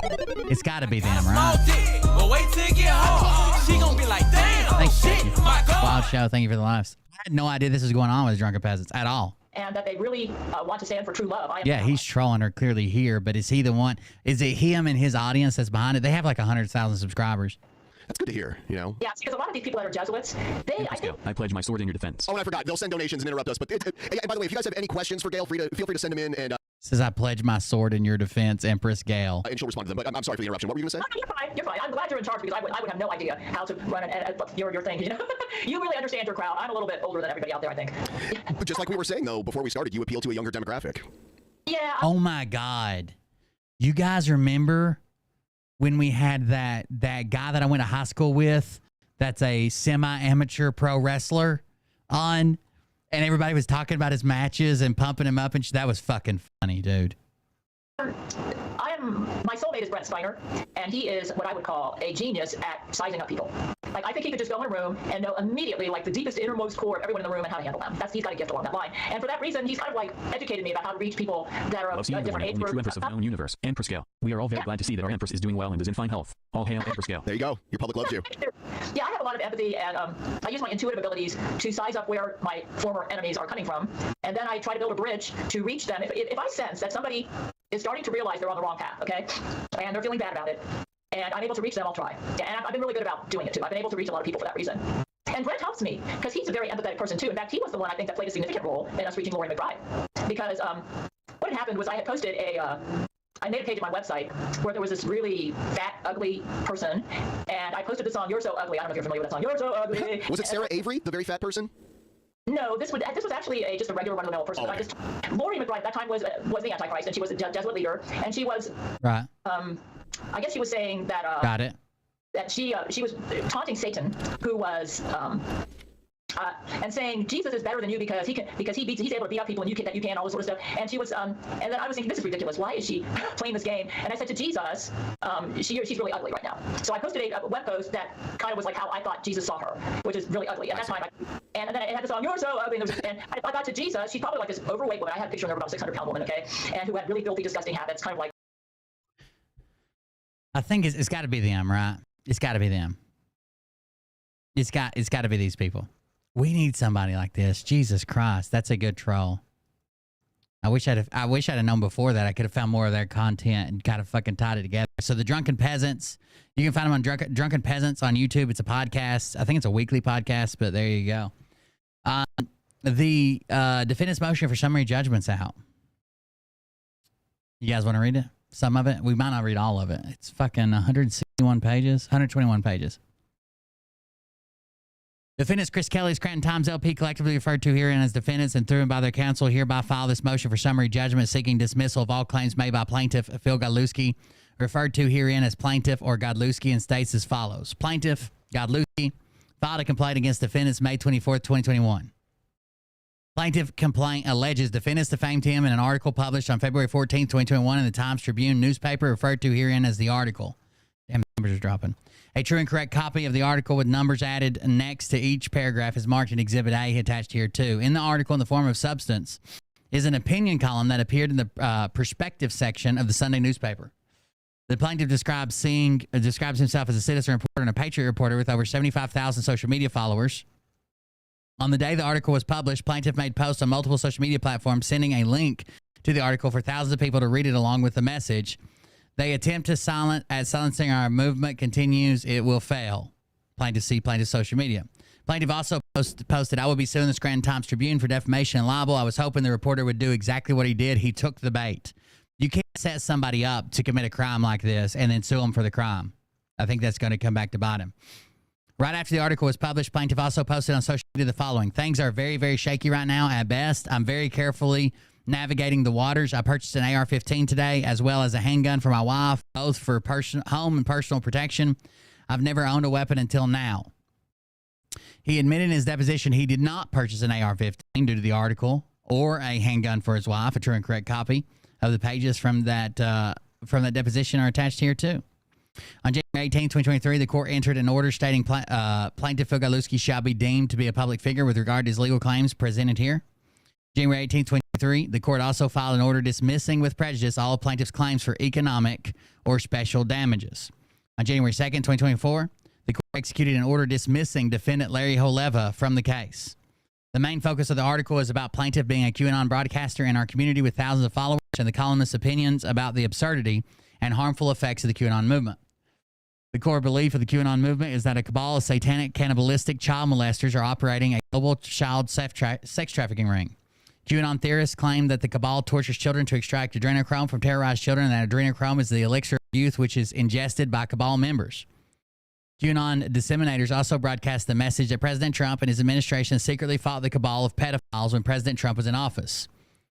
The opinion columnist Chris Kelly referred to plaintiff's criminal charges and his conviction for corruption of a minor, given the irony of plaintiff's now being a leading QAnon movement broadcaster. The article pointed out that plaintiff pled guilty to corruption of a minor charge in 2011, which plaintiff admits is true, and the article states he admitted to having a sexual relationship with the minor victim in connection with his guilty plea, which plaintiff claims is false. The article also noted that Lackawanna County detective said Godlewski had sex with a minor girl in cars, minor girl in cars and homes he had access to as a real estate agent. Plaintiff admits that these facts are true. So he's not admitting, before anybody gets excited, Lackawanna County detective said Godlewski. He admits that those are true. The Lackawanna County detective said it.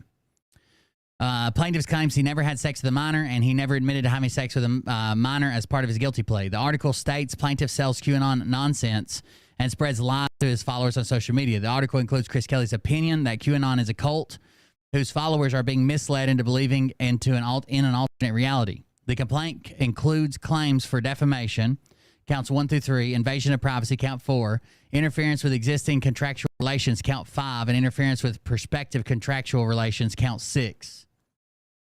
The court entered a case management order which closed discovery on December 31st, 2023. Since plaintiff is a public figure, the law imposes the burden on him to prove the alleged defamatory statements in the article are false. Let me read that again, because I've told Phil this, and he doesn't seem to understand it. Since plaintiff is a public figure, the law imposes the burden on him to prove the alleged defamatory statements in this article are false. Plaintiff cannot prove by clear and convincing evidence he did not have a sexual relationship with a minor victim, or that he pled guilty to corrupting the minor for acts other than those alleged in the criminal complaint. With regard to whether he had sex with the minor victim, plaintiff testifies in his deposition, I can't prove that something didn't happen in this case. Tim, imagine I got a watermelon.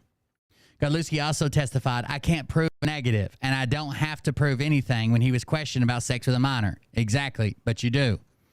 Plaintiff conceded that his corruption charge in the criminal complaint was for having sex with a minor child. See Exhibit D.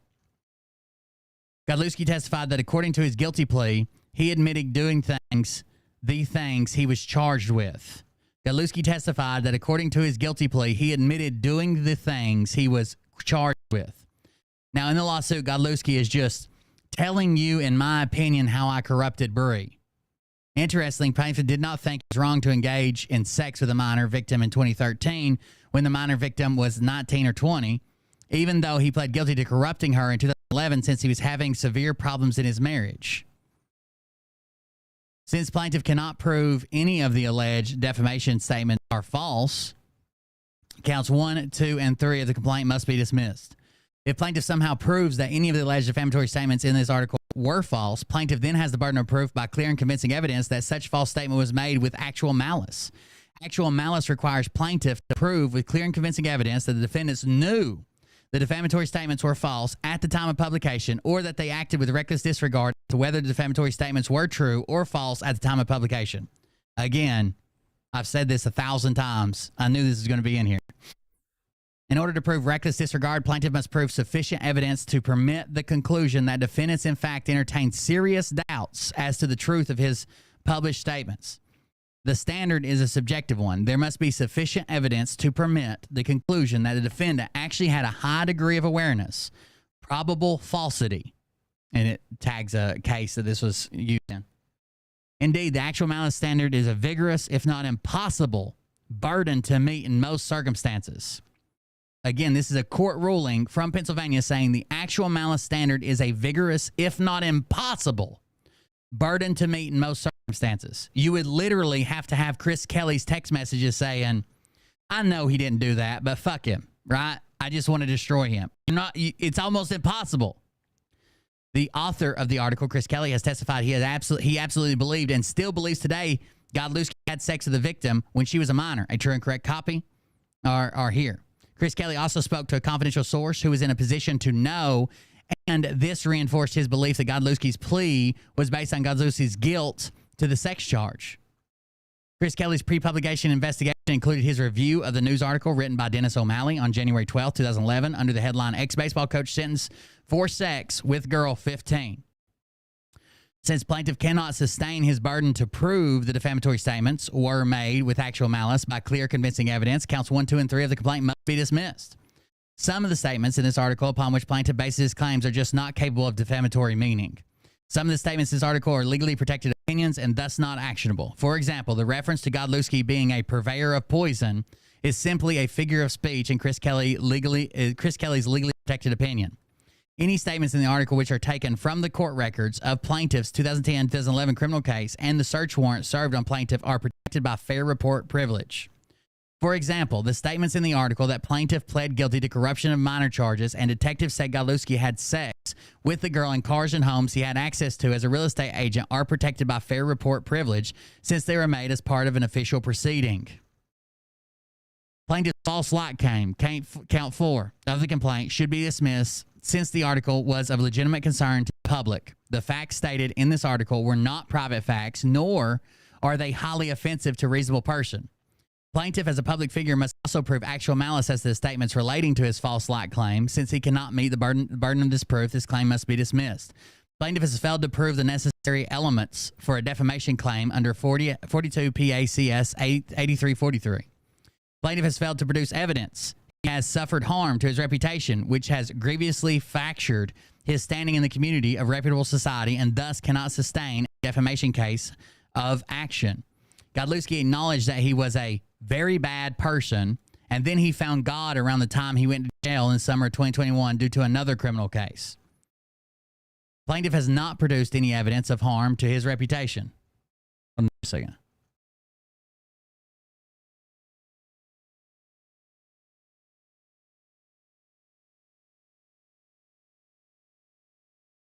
Okay. Plaintiff has not produced any evidence of harm to his reputation. Plaintiff's claims for interference with existing contractual relations and interference with prospective contracted relations, counts 5 and 6 of the complaint, fail as a matter of law since his claims for economic or special damages have already been dismissed. So this contractual shit here, contractual relations and interference with prospective, those are all going to fall under monetary claims. Right, you made me lose this contract, I lost this much money. You made me miss out on this future contract, I lost this much, and he's already dismissed those. Counts 5 and 6 are specifically directed to plaintiff's loss of business, economic damages as a realtor. Counts 5 and 6 should be dismissed also since plaintiff's license to sell real estate in Pennsylvania was revoked by the Pennsylvania Real Estate Commission on December 22nd, 2022. And plaintiff testified he had no intention of selling real estate again. A true and correct copy of the final adjudication and order from the State Real Estate Commission is marked as Exhibit 1 and attached here to and see Exhibit D. Plaintiff was charged with passing a bad check and tampering with bank records in 2020 prior to publication of the article. Plaintiff failed to self-report his arrest in 2020 or his subsequent guilty plea or convictions to the PA Real Estate Commission. Plaintiff pled guilty to these crimes on February 21st, 2021, which was 1 week after the article was published. Plaintiff was sentenced to 1 to 44 months of imprisonment, followed by 3 months of house arrest and 1 year consecutive supervised probation. Plaintiff has no evidence of any existing contractual relations or prospective relations which were interfered with by the defendants. So he would have to have like some type of evidence that he was in talks with people and they're like, no, we read the article, we're out. Nope, we saw your article. Oh, we learned something about you. We're done. He doesn't have any of that, of course. No contracts were canceled because of it. No future contracts were stopped before being signed. Plaintiff's claim seeking punitive damage must be dismissed since he has filed to prove defendants acted with actual malice and common law malice when publishing the article about him. He has failed to prove. He has failed to prove defendants acted with actual malice and common law malice when publishing the article about him. Plaintiff's first position in this case as to whether he had sex with the minor victim was in his verified answer to the questions where he stated he never had sex with Bree, the minor victim. A true and correct copy is here. Later in the case, after Bree's testimony, or Bree's text messages came out in discovery, plaintiff testified at a court hearing he started having sex with the victim after she turned 18. Plaintiff wants the court to believe his word against the word of the minor victim he pled guilty to corrupting. With regard to his credibility, plaintiff has been convicted recently in multiple crimen falsi crimes, including tampering with records or identification and bad checks on June 22nd, 2021, and giving false statements under penalty on August 10th, 2022. That was for the gun purchases. Plaintiff has also broadcast to his social media followers he has many degrees, including a degree and a certificate from Harvard University and a certificate from Regent University. Plaintiff even served a verified supplemental discovery response claiming plaintiff was at Regent University pursuing a master's in the arts of law and alternative dispute. Online from 2019 to 2020, he took a course master in negotiation at the Harvard Business School. A true and correct copy of plaintiff's verified supplemental response. Defense counsel deposed representatives of Harvard University and Harvard Business School and served a subpoena on Regent University for any records it has regarding Philip Godlewski. Harvard University, Harvard Business School, and Regent University responded they have no records on Philip Godlewski and affirmed he never attended a program or obtained a certificate or degree from their schools. This is going to be bad, Phil. Oh, no. When confronted with this information at his deposition, plaintiff testified he has no degrees and he must have gotten duped somehow, and he guesses he did not really take classes from these institutions. During the pendency of this lawsuit, Godlewski even offered the minor victim, Bree, who is now 30 years old, a bribe of $50,000 if she would testify she was 18 years of age when they started having sex. Prior to the in-person bribe offer, plaintiff admits he sent Bree a text stating there is a very, very large and very, very unique financial opportunity that exists in front of you. Godlewski sent Bree further text message stating that the opportunity involves both of us, but it won't work with just one of us, and he said he needed to speak with her in person, no text or phone. His text to her described it as a very delicate situation. Unless it is handled properly by both of us, we stand to benefit absolutely nothing. He said there is a financial windfall here. Now, he claims later on that he was going to sign her up for his MLM. What MLM doesn't allow you to speak on the phone about it because your text message may be subpoenaed? When confronted with these texts in court, Godlewski claims he was offering Bree an opportunity to get involved in an IRA 401k rollover company focused on precious metals, and the text had nothing to do with the Scranton Times. Bree is the same person who reported to the police in 2010 she was in a sexual relationship with Godlewski, leading to his arrest, and the same person Godlewski described as conniving and a lunatic throughout the entire time he has known her. Godlewski has no credibility. When Godlewski was asked why he had sex with Bree, who he considered to be a lunatic, he said, "I wasn't thinking about anything but sex." Godlewski's testimony was as follows. Okay, what did it happen? Why did it happen repeatedly with Bree? Why did you repeatedly have sex with her? It was good sex. Were you just using her for sex? Yes, not just sex. I wouldn't say using her for sex, so I'm going to say no to that if I can't correct. I was using it as medicine for loss. I was really messed up then. Defendants have substantial evidence that Godlewski was in a sexual relationship with Bree when she was a minor, including very incriminating text messages from 2010, which will be attached to defendant's brief. Wherefore, defendants Chris Kelly, the Scranton Times LP, respectively, request that their motion for summary judgment be granted and all the plaintiff's claims be dismissed with prejudice. So the brief for this motion will be coming out later. It's not attached to this. It's a separate filing and a separate upload. QAnon Realtor has a deal for Gullible. QAnon Realtor has a deal for Gullible, and it says rabbit hole for sale, Unreal Top. I don't know. Why we can't ignore neighbors who live in alternate realities. One of the QAnon's movement's most devoted dead enders is a Clark Summit-based realtor who insists Donald Trump is still president, and this is the original story. Is still president and working behind the scenes to depose Joe Biden, impose martial law, and bring final justice to elected Democrats and other satanic child sex traffickers who unwind after a long day of evil doing with a glass of baby blood. Over the past year or so, many readers have alerted me to the online proselytization of Phil Godlewski, who lives in Duria but sells homes under the name of a national real estate franchise. He sells QAnon cents to thousands of followers around the globe on a host of platforms, including a YouTube channel with more than 26,000 subscribers. I've reported on a few local manifestations of QAnon cents, but avoided Godlewski because I didn't want to give unwanted attention to a purveyor of poison that has curdled the hearts and minds of millions who may never recover. Watching the second impeachment trial of Donald Trump changed my mind. There were so many Q followers in the mob of domestic terrorists who ransacked the Capitol on Jan 6. They came from cities, towns, and neighborhoods across the country. They were our neighbors, friends, and family. They are Americans. The new video of the seditionist mayhem that resulted in 5 deaths and an airtight case made by the House managers convinced me we can't afford to ignore citizens of a separate reality who act, organize, and seek to undermine and upend objective reality. The Capitol riot is empirical evidence that we ignore at our peril. Despite the demolition of its so-called prophecies, the Q movement marches on. Godlewski happily calls out the cadence. Again, this is a figure of speech.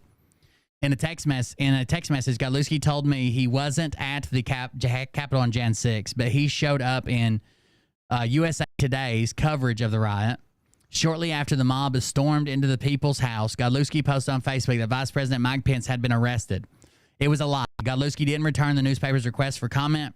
He has since been banned from Facebook and Twitter, but somehow is still welcome on Instagram and YouTube. A reader sent me a link to one of his latest YouTube offerings.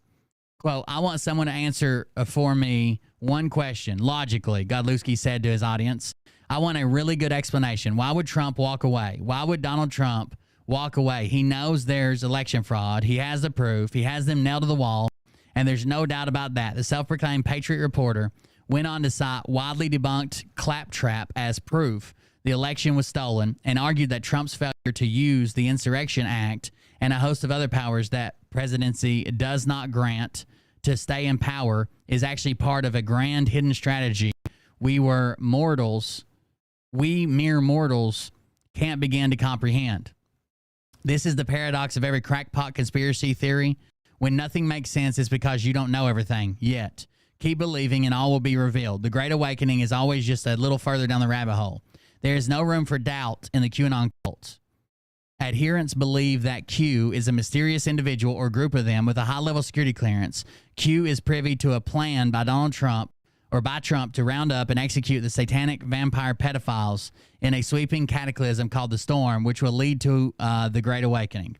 Ashley Babbitt, the Air Force veteran, tragically shot and killed by Capitol Police officer as she climbed through a smashed window, believes she was participating in the storm. Her belief killed her, just as sure as the bullet that brought her down. I wanted to answer the question Godlewski posed in his video, so I reached out and proposed an interview. He declined. I suggested he record our discussion as Andrew Torba, CEO of Clark Summit-based right-wing anti-social media platform Gab, did a few weeks ago. No go. All of the things I say will be dissected into oblivion, and only the crazy-sounding things will make the article Godlewski text. It'll ultimately be painted to make me look insane, and my family will ultimately suffer in the future. I can't take that chance. I texted back in what soon became a sporadic exchange of messages that amounted to an interview. I've been watching your videos, and I have to ask, do you really believe the things you say, or are you just in it for attention?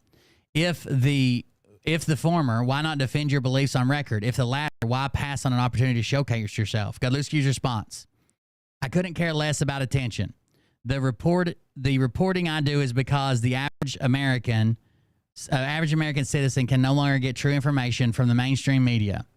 Between all platforms, I have over 75,000 followers that are depending on me for information that they can no longer get from their regular sources. I'm not the only citizen reporter. There are dozens of people like me, if not hundreds. If I wanted to showcase myself in your words, not mine, I would have jumped at the opportunity to do your interview. It's not about that. It's about the truth. Again, Chris, no disrespect to you, but I know you're following an agenda. The theme of your article is already set for you. You can't go against the MSM narrative with your reporting because you'll either, one, get fired, or two, lose credibility with what the Tribune or you think is their primary audience. Little do you know, your primary focus on subscribers should be people like me who seek the truth and no longer listen to the garbage mainstream media narrative. The focus shouldn't be on the ones the Tribune wants your article to appeal to. I understand that's not your choice, but that's the reason I cannot do an interview. Your narrative is already set.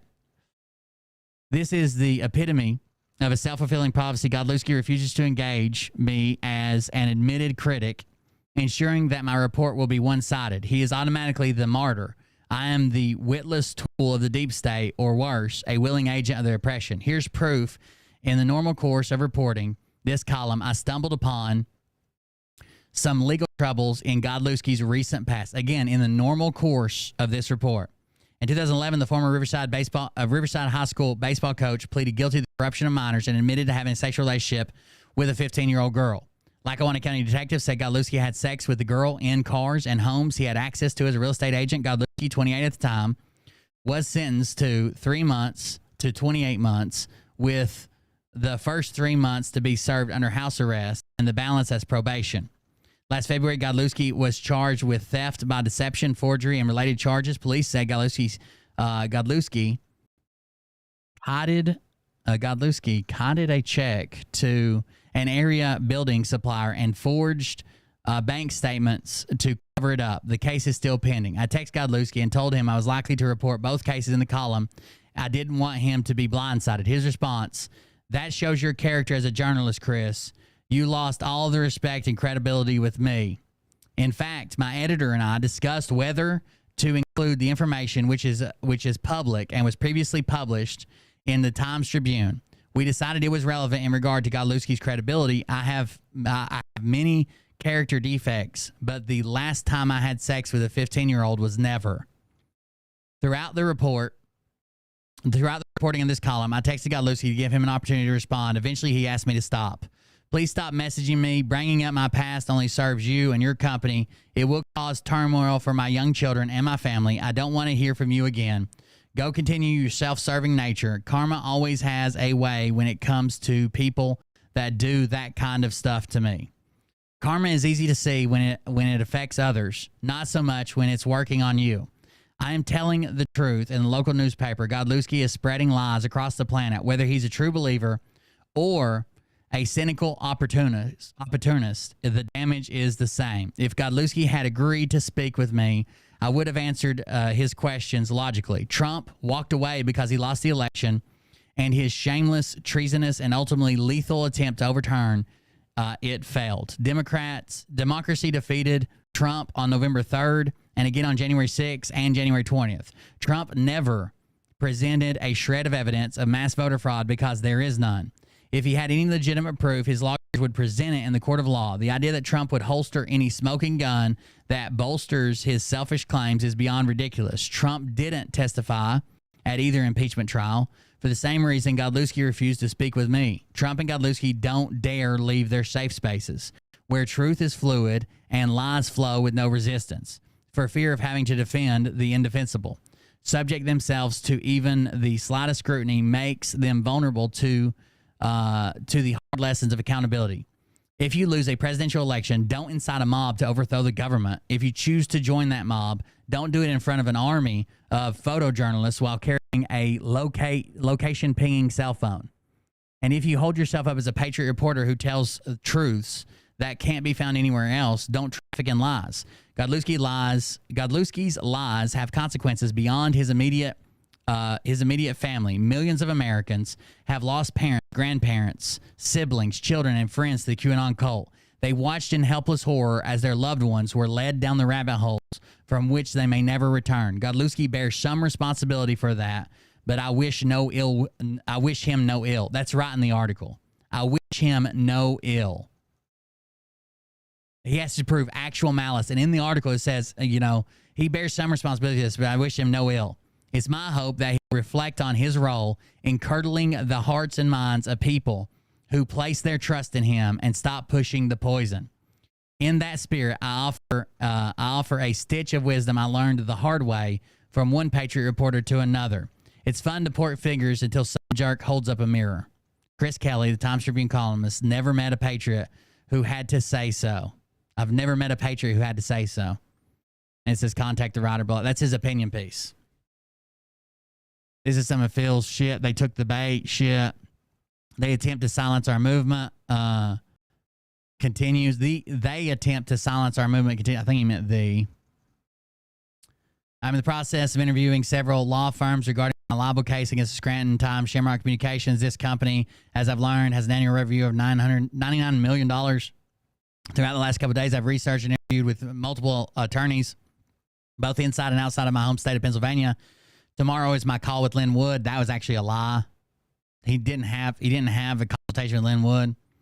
I've been advised not to continue my live stream broadcast until a definitive legal path is planned. Every attorney I've spoken to so far has told me my case is a slam dunk and worth multi-millions of dollars. My legal costs could be astronomical. I have a few offers for contingency fee agreements, but I'm unsure as to what path I'll end up choosing. Please, if he had contingency agreements, he probably would have took those instead of starting to GoFundMe. Please be patient with me as I'm not going anywhere, but I have been advised to halt the live streams for multiple reasons. One, the strength of my legal case, and two, the safety of my family. My employer has also received dozens of emails, calls, and threats. I was almost fired from my job yesterday. Things are very, very shaky right now. At best, I'm very carefully navigating the waters. I purchased an AR-15 today as well as a handgun for my wife, both for home and personal protection. That never happened. I've never owned a weapon until now. I will not be leaving Telegram. I will continue to post in the private announcements page as well as contribute and read the public chat. As I mentioned before, I do have a private identity from my Anon years, which I will not reveal at this time. When and if the time is right, I may, but not now. I'm sorry to have to temporarily discontinue the live streams once Donald Trump returns to office, and my belief and topics are all proven true. It's coming very soon. I will be back with a vengeance. So he wasn't even supposed to come back until Trump was in office. I will be back with a vengeance regardless of legal proceedings. At that point, I will no longer be the target. Instead, I'll be the prophet. And then it has his shit.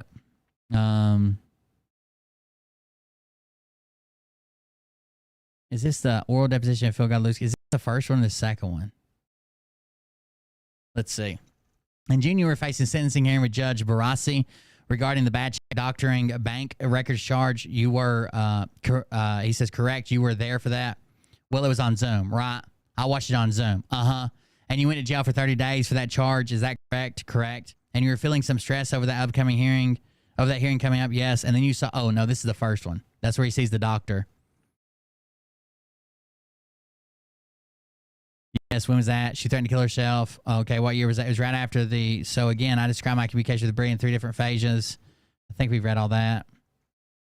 No, not through the first round when Dory found them. Dory had full access to my phone at all times. That's how she found them to begin with. This is the first deposition he did. And it's long as fuck, but we've read it all.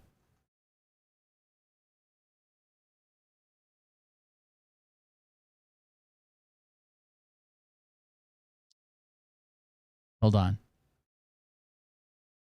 And what I said was I wasn't using her for sex, so to speak. I think I was using her to cure something that was wrong with my mind. It was a distraction I needed at a time. And Bree wasn't the only one. Who else? Oh, Miranda? And who else? I'd rather not admit to that today, but I just want to know how many affairs you had. I wouldn't consider them affairs.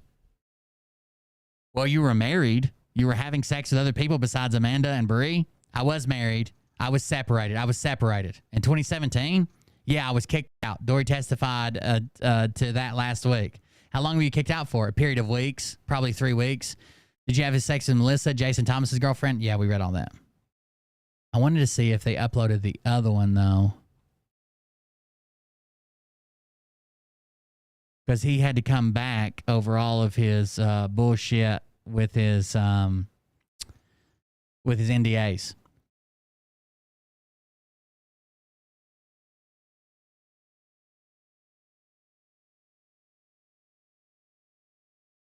Plaintiff generally objects to defendant's question set. Plaintiff generally objects. Oh, these are just the general objections.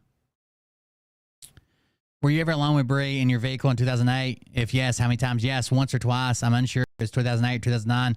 By the way, he said he was never alone with her. That was a lie. What was the basis of your statement that Vice President Mike Pence had been arrested? We've seen those. Certificate of service.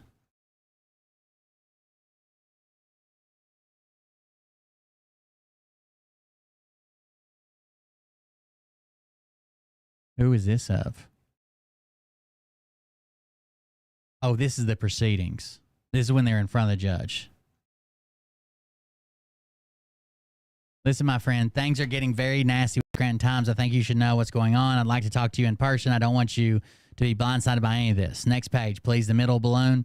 Also on, oh, that's August 6th. I guess it's the next day. What is it? What does he say to you? I have your back, Bree. You should see. Oh, this is Bree. You should see what they're trying to do to me. It's absolutely awful. Now, Bree, after Phil talked to you about a windfall and financial opportunity and voicing his disgust for the Scranton Times, we'll call it, Did you speak to him by phone about what he was proposing to you? Yes, I did. And tell us about that conversation, please. What date did that take place, first of all? Can you tell us when you talked to him after these text messages about a month or two ago? About a month or two ago. About 2 months ago? 2 months ago. Okay, tell us about that conversation you had with Mr. Godlewski. He said he would offer me $50,000, and I kind of just laughed it off as a joke because I didn't think he would ever really do that. What did he want in return for paying you $50,000? I bet you he was going to stiff Bree and be like, what are you going to do? Tell on me? You're the one who perjured yourself. You know what I mean? What did he want in return for paying $50,000? He wanted me to be on his side. Did he get more specific as to what he was looking for you in terms of sexual relationship with him? No, not really. Okay, did he ask you to change the age that the two of you had sex? He just wanted me to say that I was older than 15. 18 was the answer. He wanted to say you were 18 when you had sex? Correct. And what did you say in response to him? I said, I can't lie under oath. When you were having sex with him as a 15-year-old, was Phil living with Dory at the time? Yes. And was he engaged at the time? Yes. And where did the two of you have sex when you were 15? In homes he was renting? So he was a realtor at the time, and he would take you to homes he had access to as a realtor? Yes. And did those sexual relationships happen many times when you were a freshman at Riverside High School? I would say so. This is all in your freshman year still? Yes, Your Honor. Okay. You may have had about that question. No, it didn't clear up any confusion at all because once I read if yes, I didn't read the rest because the answer was no to number 7. So at no time did you admit in discovery, in this case, to ever having a sexual relationship with Bree. Is that correct? Can you restate that? Did you ever admit in any of your discovery responses that you had a sexual past with Bree? I believe in the question that I was asked in one of the interrogatory sets, if the text messages between Bree and I, the most recent text messages were true, and to that question I answered, or were accurate or were from me. To that question I answered yes, and the content of the text message in which I was referring to did reference a recent sexual relationship. Okay, well, let's get that on paper here. When was your recent sexual relationship? When was the admission made, or did the act take place? The only thing he admitted, Your Honor, is that these were his text messages. I'm asking you that. I don't know what date you're asking about, when he made the admission or when he actually did it. When did he begin a sexual relationship with Bree? I would say 2013, 14, 15, somewhere in there. A 3-year span, you don't know? All right, so you're still on probation at the time from corrupting her at the time, and you're having sex with her at that time? No. You were on probation for 2 years, weren't you? I know, you're putting me on the spot, and I can't remember when our relationship was. So let's get this straight. So you admitted in court. I'm sorry, I could correct for the record, if I may. It was most certainly 15 and 16. And I remember that because of the time that I started my real estate company. He accidentally admitted that he was fucking her while he was on probation for corrupting her. We've seen that.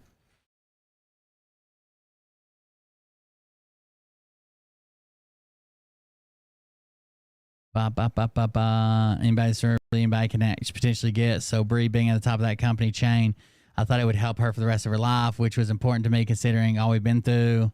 That's where he claims that he wanted her to join the Gold Co.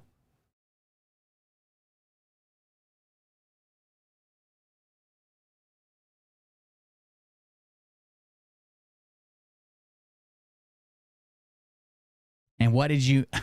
Was it just a coincidence that 50 seconds later you wrote to Bree on the next page, very next message?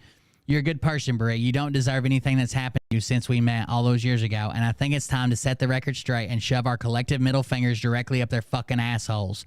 Is that what you wrote? Yeah, because I wanted her to join Gold Co. So is that the federal government too? Or is that the Scranton? No, none of this is about the Scranton Times. First of all, I apologize for my language. This is how Bree and I had always corresponded with this type. I know it doesn't, sound like something that you would typically hear, but Bree had been put into the last... Get the fuck out of here. And then she writes to you a very long text message, on August 6th. Then on the next page, you write to her, I have your back, Bree. You're the one suing, not her, but you have her back, right? Yes. You should see what they're trying to do to me. It's absolutely awful. Is that right? That's right. They're defending themselves in a lawsuit, right? Objection! This is Chris Kelly's. I don't know if we've read this one. Opinion to your readers and column on February 14th, 2021? I don't recall. You don't recall?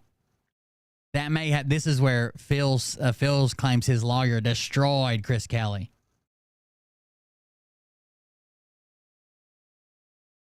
That may have been my point. I don't know. You don't recall what your point was? It seems, well, no, I mean, it's been a while. If I look at the exact reading of this, I mean, I'm saying here's a guy who's happily calling out the cadence while this thing happened. This terrible thing happened right in our capital, and he's on his website cheering it on. So, yeah, maybe I did, because I do feel that your client shares moral responsibility for what happened that day. All right, let's take a look at page 5, and I'd like to focus your attention on paragraphs 3 and 4, which relate to the charges filed against Mr. Godlewski, alleging that he had a sexual relationship with a minor. Can you tell me what investigation you did to substantiate the allegation? Oh, we have read these. The allegation that Mr. Godlewski admitted to have a sexual relationship with a minor, with a 15-year-old girl. Well, I used the Time Tribune archives, and I looked at the legal documents, and I spoke to some other people to back up that information I found there. How many other people did you speak to? Mainly 3. Did those people speak with you on condition of anonymity? 2 of them did. The other has already testified in this case. Who is the one who did not speak to you on a condition of anonymity? Sierra O'Malley, I believe is her name. What did Sierra O'Malley tell you? Well, she told me all the stuff in the column was true. She told me the backstory on Phil's relationship with the victim and how it continued for many years after that, how he got her to testify against him, you know, the whole ball of wax. Who is Sierra O'Malley? Well, I believe she was friends with Phil at one time, but she's a childhood friend, a continuing friend of Phil's victim. By Phil's victim, are you referring to the person who's now an adult and is named Bree? I am. Did you speak with Bree about this? No. Did you attempt to? No. Did Miss O'Malley claim to have actually seen Mr. Godlewski and Miss DeBurgle engaging in sexual intercourse? Actually, like in the room watching them? In the room watching them. Is that what you're asking me? Did she claim to actually see it happen? No. Was her claim that someone told her that it happened? No. Well, yes, actually, it was that Bree had told her, right? That they had, I mean, she was in the orbit for a long time and witnessed their relationship. Well, she wasn't actually in the bedroom. She witnessed their relationship over the years. So in the orbit, it continued in the orbit, but not in the gravity, not in the bedroom observing. So her account of those events would have been entirely secondhand, correct? No, you can see the relationship without seeing the sexual side of it, right? Like if they're holding hands, they're dating, they're avoiding his wife, they're driving around, they're doing all the dating things. You can see that without seeing penetration. As would any account of anyone who wasn't in the room with them. All right. You indicated to me, I believe, that you looked at the article from Scranton Times Archives. Do you recall the article you looked at? Yeah, well, there were a few, but you know specifically. I think there's one by Jeremy Burton, perhaps another one by Dennis O'Malley, or Denise O'Malley, maybe. One of them was headlined that he was sentenced for sex with an underage girl. And I believe you indicated, maybe I heard wrong, that you also examined some documents. Yeah. What documents did you? I think it was the criminal affidavit. Did you see that? Did you see that it says the elements of the crime charges are as follows? Yeah. Then after, there's an answer filled in handwriting that says being of the age of 18 or older, by an act corrupts or tends to corrupt the morals of minor. Yes. And would you agree with me that in that recitation of the elements of this crime, there's no mention at all of sexual intercourse between Mr. Godlewski and a minor? Yes, that's true. And I'm going to direct you to paragraph 17 on the same page. You see that it says the district attorney indicates that this is what you have did on this date of the crime charged, and there is no indication of the facts. Yes. The question was simply left blank, correct? Yeah. So would you agree with me that there is no indication in the guilty plea colloquy that Mr. Godlewski pled guilty to having sexual intercourse with a minor? That was the underlying charge. How did you corrupt her? How did he corrupt her if it wasn't sex? Please answer my question. No, it does not. It does not say that. It does not. No. So is there any indication in the documents at the Court of Common Pleas level, the information of the guilty plea colloquy, that Mr. Godlewski pled guilty to a charge and admitted to having sex with a minor? Specifically, no.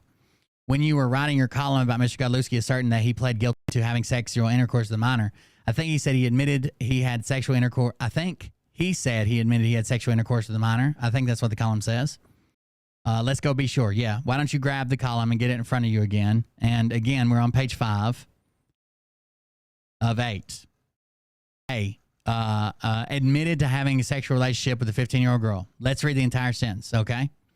Here's proof. In the normal course of reporting this column, I stumbled upon I as you, correct? Yes. I stumbled upon the recent troubles in Mr. Godlewski. I stumbled upon some recent troubles in Mr. Godlewski's recent past. In 2011, that was recent past by your standards. Mm-hmm. The former Riverside High School baseball coach pleaded guilty to corruption of minors and admitted to having a sexual relationship with a 15-year-old girl, is how your article reads, correct? Yeah. And would you agree with me? He did plead guilty to corruption of minors according to all the documents, yes? And according to, can you show me where in his guilty plea colloquy he admits to having a sexual relationship with a 15-year-old girl? I can explain that sentence. The sentence came out of the archives. It came out of the fact that he pled guilty to corruption of minors, and I knew the underlying charges. I believed absolutely and still believe to this day that he had sex with that girl. And everything that's come out since this started supports that. And geez, you know, where I was, this was all reported at the time. It was all out there. Again, Phil acts like everybody knew that this didn't happen, when in actuality, everybody in the area knew that it did happen. Everybody talks about it. Everybody whispers. Everybody there that was there at that time still knows who Phil Godlewski is for this. So let's just make sure I got my question answered, all right?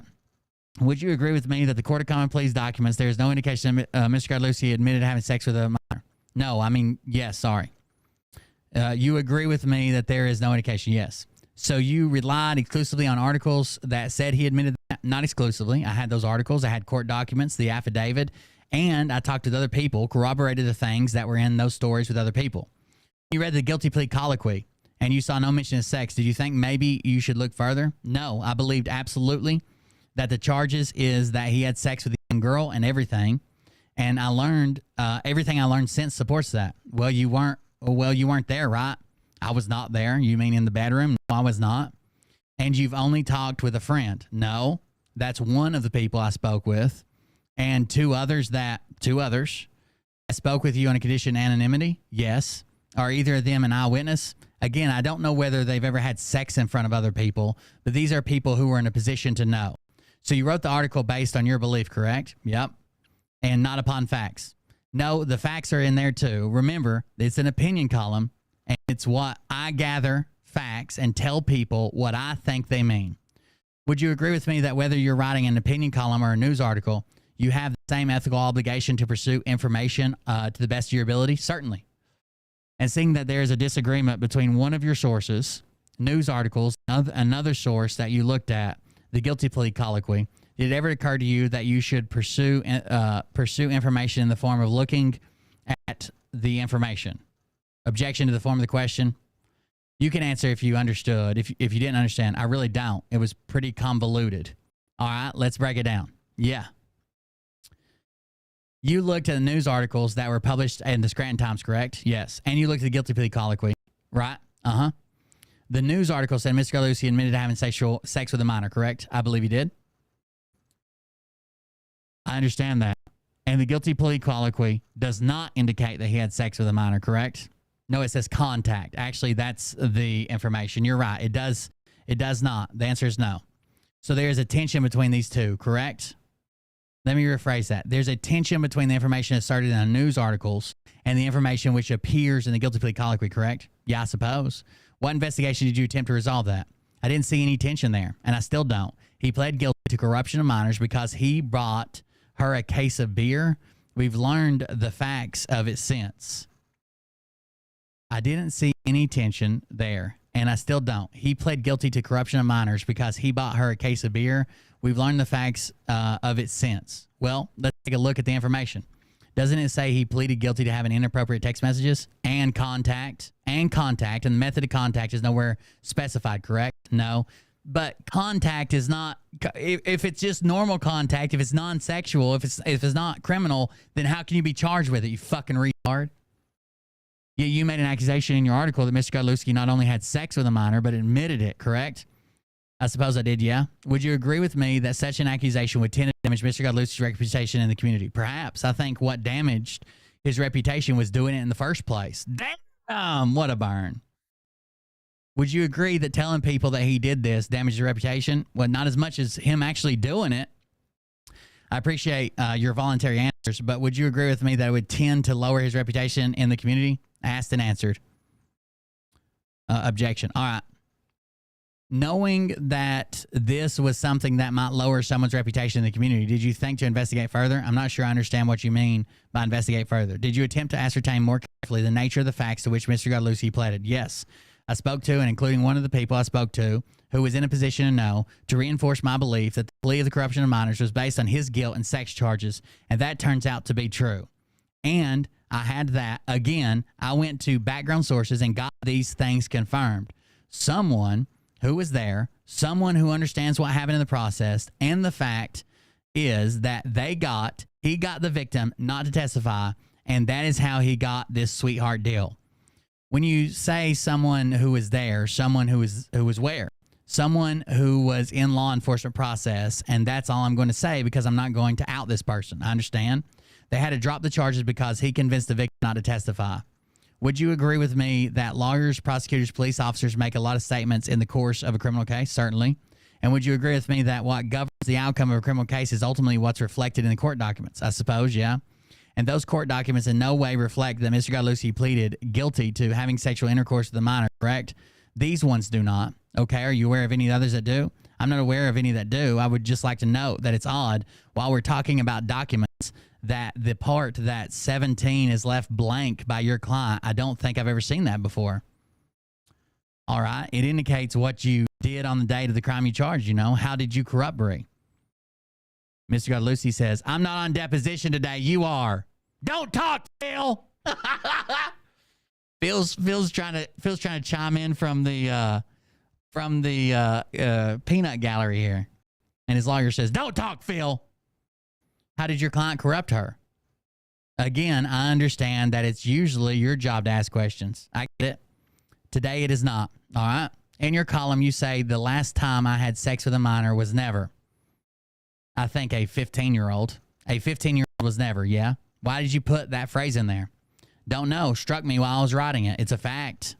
Did you attempt to imply by that Mr. Godlewski had sex with a minor? He has had sex with a minor. Damn, bro. Did you attempt to imply by that Godlewski has had sex with a minor? Please answer my question. Did you mean to imply that? No.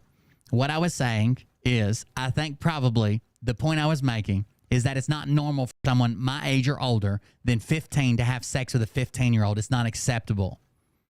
Were you then suggesting that Mr. Godlewski is abnormal? Oh, yes. Yeah. I think anyone who is 25 or 26 and has sex with a 15-year-old is abnormal. Did you mean for your readers to understand from your article that Mr. Godlewski had sex with a minor? Yes. It was an essential element of the column. Just like him being a realtor was an essential element of the column. Well, it could be because that's how he was known in the public eye. Look, the idea that if you can't see the irony, the obvious irony in a guy being a leader in the QAnon movement, which is all about saving the children from pedophiles, having been a pedophile himself, and then it cuts off. God damn it. Ex-baseball coach sentenced for sex with girl, 15. I mean, the articles wrap it up there. Damn it, bro. This is the Real Estate Commission documents. Boom and boom. Were you trying to imply that Godlewski had sex with a minor? He did. I wasn't implying shit.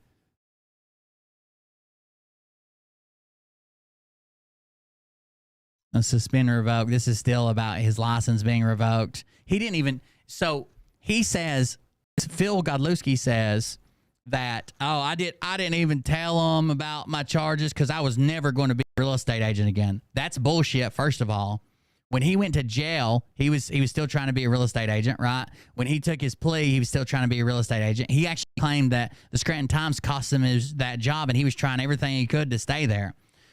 But he was supposed to tell him the moment that he was charged with it and the moment that he pled that there was any type of resolution.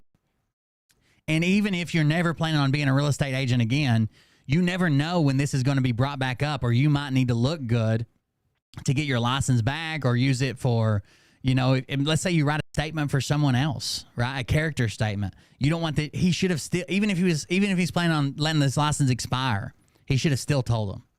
100%. It's required. That's why they're pissed about it. Real estate commission, dropping his license, of course. These are the general objections. Did you have sex or a sexual relationship with Bree at any time? Yes. When did you have a sexual relationship with her? How long the relationship lasts? Plaintiff had a sexual relationship with Bree for a month or two in 2018. Plaintiff does not recall specifics. Did you have sex or sexual relationship with Blank at any time? No. Did you have a sexual relationship with Bree? Oh, these are other people. I'm sorry. And then Bree's at the bottom. Did you have sex or a sexual relationship with Bree at any time? No. And then later on in court, he admits that he did several times. He was using her as medicine. Remember? Fucking retard. God damn. This made me so happy tonight. This is not, Phil, you've done fucked up, bro. You were present before this court. Hold on, let's see. This says case summary. This is from 22. Okay. Case summary. Charge 1, charge 2, charge 4 is tampering. Okay. Bad check. Okay. That's from his check charge. And it says, you are present before this court. Your lawyer stated you wish to plead guilty to some of all your criminal offenses. What is your full name? Phil J. Godlewski. Do you wish to plead guilty to charges of tampering with records on ID plus bad checks, counts 4 and 5, as laid out in 20 CR 694? Yes. How old are you? 37. How far did you go in school? 3+ years of college.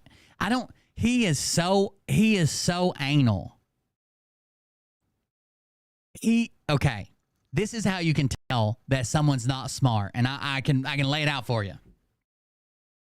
He is so worried that anybody, a random person in a court that hopefully he never sees again if he doesn't commit any more crimes, that he will not admit to them. A random court reporter, a random judge, his law, he won't admit to them that he doesn't have a college degree because he's afraid that they'll see him as less or not as smart. This is how you can tell he's been faking it his whole fucking life. That he's a dumb motherfucker. I don't give a fuck if people think I'm smart or not. Wait till you get home. She gonna be like, damn, shit, my God. Thank you very much. Jaybird got 6 6-packs. Thank you for what you do. I don't give a fuck. Thank you for those. I don't give a fuck if people think I'm smart or not. Like, I'll tell people like stuff that's happened in my life. I'll tell people, or sometimes I'll fucking troll somebody by telling them I'm the smartest person they'll ever meet, which is usually true. But just the other day, someone's like, I could tell by the way he butchers the English language. He's got to be the dumbest person on the internet. Okay. I mean, what do you want to do? Sit down and fucking take a Scantron test together, Granny? I'm not concerned. I'm not going to lie about my college or my background or my time in service or what the fuck ever so you don't think less of me because I've got nothing to fucking hide. I can stand on my merit, motherfuckers. 3+ years of college. Do you read and write the English language? Yes. Have you had the opportunity to read the charges? Yes. Therefore, do you know exactly what you're charged with and what you're pleading guilty to? And then there's a stamp over it. It says yes, though. Have you ever been in a mental institution or received treatment for a mental disease? No. Have you ever had any alcoholic beverages or drugs in the last 24 hours? No. Have you fully discussed this case with your attorney? Yes. Are you satisfied with your attorney? Yes. Do you understand even though you're guilty or may be guilty, you are presumed to be innocent and you have the right to a trial? Yes. Do you understand that you and your attorney have a right to participate in selection of jury? Yes. Do you understand that if you went to go to trial, your attorney would be permitted to cross-examine the Commonwealth's witnesses? Yes. Do you understand that by pleading guilty, you're admitting that you did the things you were charged with? This is very interesting. Phil just says, those are charges. Those are charges. Those are charges. Those are charges. Those are charges. Those are charges. In his guilty plea colloquy, they all say, do you understand that by pleading guilty, you are admitting that you did the things you are charged with? Not all of them, not every one of them, but he was charged with one of them that he admitted to. Do you understand that pleading guilty, you are giving up your rights to appeal? Yes. State specifically, in detail, any plea agreement of the district attorney. It says, plea to tampering of records on ID plus bad checks, counts 4 and 5, all other counts to be null processed. I thought they didn't do this. Bill, they don't do this. They don't use null processed or no prost unless they don't have a case, Phil. Oh, my God. They did it to you twice, bro. Have they made any other promises to you? No. Have you been threatened or coerced? No. Are you entering this guilty plea of your own free will? Yes. Do you understand that the court is not bound by the agreement you made with the DA? Yes. The judge can actually turn this shit on its head, right? I mean, you can withdraw it then, but do you understand the maximum penalty of charges you're pleading guilty to is, I think 1 year and 15,000. Tampering is 5 years, 10,000. Bad checks, something, 50,000, 2 years maybe, 50,000. Yes. If you're pleading guilty more than one charge, you understand that the judge may impose consecutive sentences. Yes. If the answer to the preceding question is yes, state your total sentences that may be imposed on you. 7 years and 15,000 penalties. You understand that certain crimes carry mandatory minimum penalties, NA. The elements of the crime charge are as follows. Knowing one has a privilege to do so, did falsely destroy something or conceal any writing or something with the intent to deceive.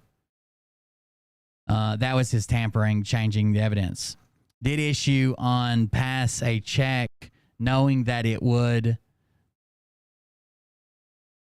not be something by the, I guess, bank. And that was his bad checks. Do you understand that these are the elements of the crimes you're charged with? Yes. Did the district attorney indicate this is what you did on the date of the crime charged?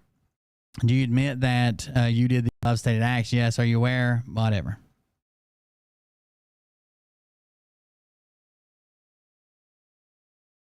Forgery, unauthorized act in writing, theft by deception, tampering with records, and bad checks were the two he pled to. 1 year probation.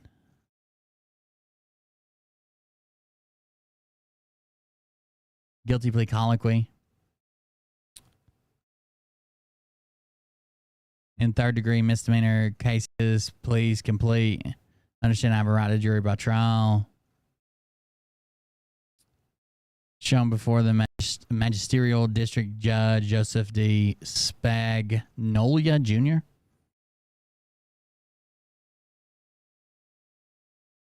More of his bad check stuff, Luzerne.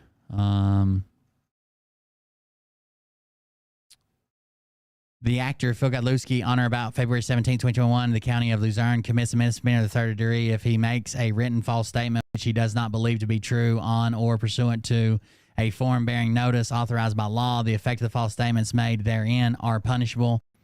To say that actor Phil Godlewski, in violation of Section 4904 of the Pennsylvania Code as amended 18 PACS 4904. These are just more, it's the other charges that he didn't plead to so far, but I ask that a warrant of summons be issued for the defendant. It says arrest warrant. Probable cause affidavit. Attempted to purchase a Stag. This is for the firearms. A Stag 15. We've seen this, haven't we?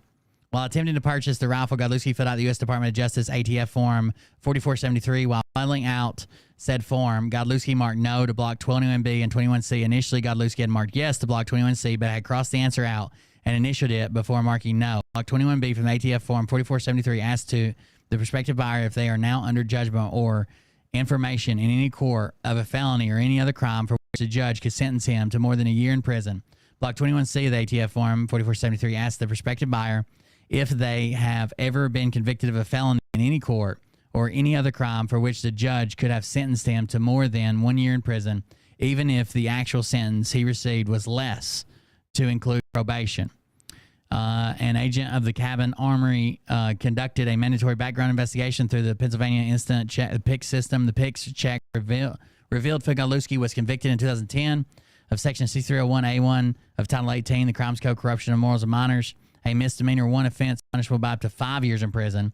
This conviction caused Godlewski to be denied in his attempt to purchase a rifle. Additional investigation revealed Godlewski was also facing an open charge, Section 4104 of Title 18, tampering with records or identification, a misdemeanor offense punishable by up to 5 years in prison. Godlewski was convicted of this charge on February 22nd, 2021. It is obvious from the previous conviction for a misdemeanor, one offense, as well as having an open charge for another misdemeanor offense. Godlewski knowingly and falsely marked no to blocks 21B and 21C of ATF Form 4473 in an attempt to illegally purchase a firearm. Oh, don't worry about it. You have requested documents that do not exist. You're requesting the plaintiff to produce documents which prove that the article is false and defamatory. The plaintiff was not in any way involved in January 6th assault on the Capitol. He did not write a blog, article, podcast, or broadcast any reference to the assault. There is nothing whatsoever to connect him with the assault. Obviously, therefore, no documents are available. As for the sexual relations or intercourse or sexual and illegal intimacy, there are no documents because it never happened. The only document is what he pled to. You should know that a very detailed search was whatever. Phil does not have any witness statements. We have not gathered any, and he has not independently solicited any. Neither have any been sent to him. Phil does not have any notes. Phil didn't submit anything, dude. We have no documents to prove a negative. His deposition will bear out the veracity of these answers. If he attended 2 years of college before going into real estate, he was at Regent University pursuing a master's degree, a master's in the arts of law and alternative dispute resolution online from 2019 to 2020. He took a course, Mastery of Negotiation at the Harvard Business School. Plaintiff is making a wage loss claim. He lost his job. Plaintiff has followers on YouTube. We don't have this figure at present. Shall determine there's some merchandise sold by Phil under license. We should be able to get that figure to you. We do not have it right now. Statistical research to find out how extensive this is. This has not been undertaken. He never did.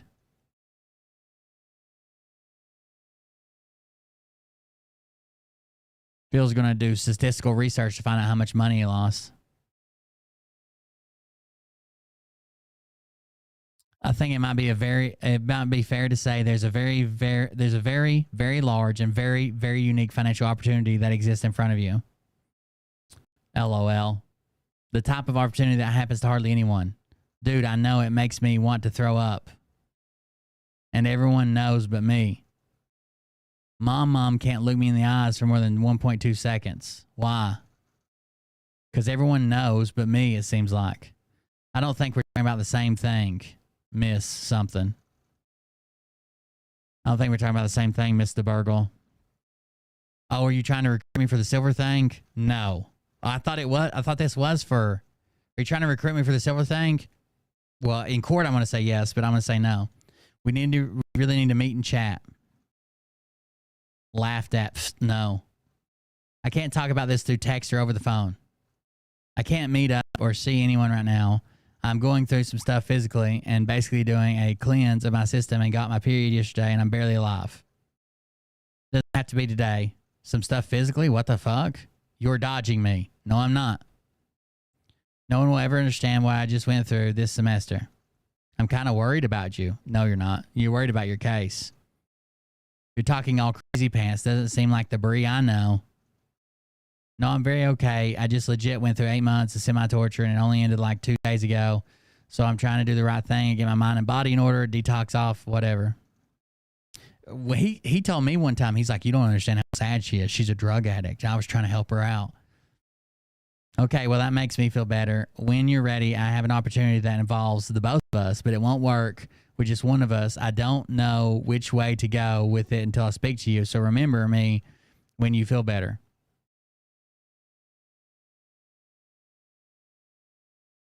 I know I've been wanting to talk to you about almost the same thing, weirdly enough. I've been the one who has wanted to square things up with you that has nothing to do with romance or Amanda. That would save both of our reputations, but I don't plan on talking to you about anything until school stuff is over. I got my diploma and my job was written in stone. I'm sure Amanda told you a little bitch is okay. A little bit, which is okay, because it wasn't a secret, at least not from you. We got our lives dragged through the mud for years together, and it has affected us both professionally to the point where my internship was based on my ethics and morals, but I passed it with flying colors, and I'm pretty sure I may have gotten an almost full ride to get my MSL in data and privacy law. So yeah, I'm okay, and I know you've had to defend yourself for years, which a lot hasn't had to do with me, but I don't like that people make it seem like you were some creep or I was some homewrecker and little tramp. I think us having each other's backs in some regards benefits both of us. I agree, but it's a very delicate situation. Unless it is handled properly by both of us, we stand to benefit absolutely nothing. And there's a financial windfall here. if handled properly. That's all I can say through text. I don't trust those motherfuckers, and I'm literally foaming at the mouth to take them down once and for all.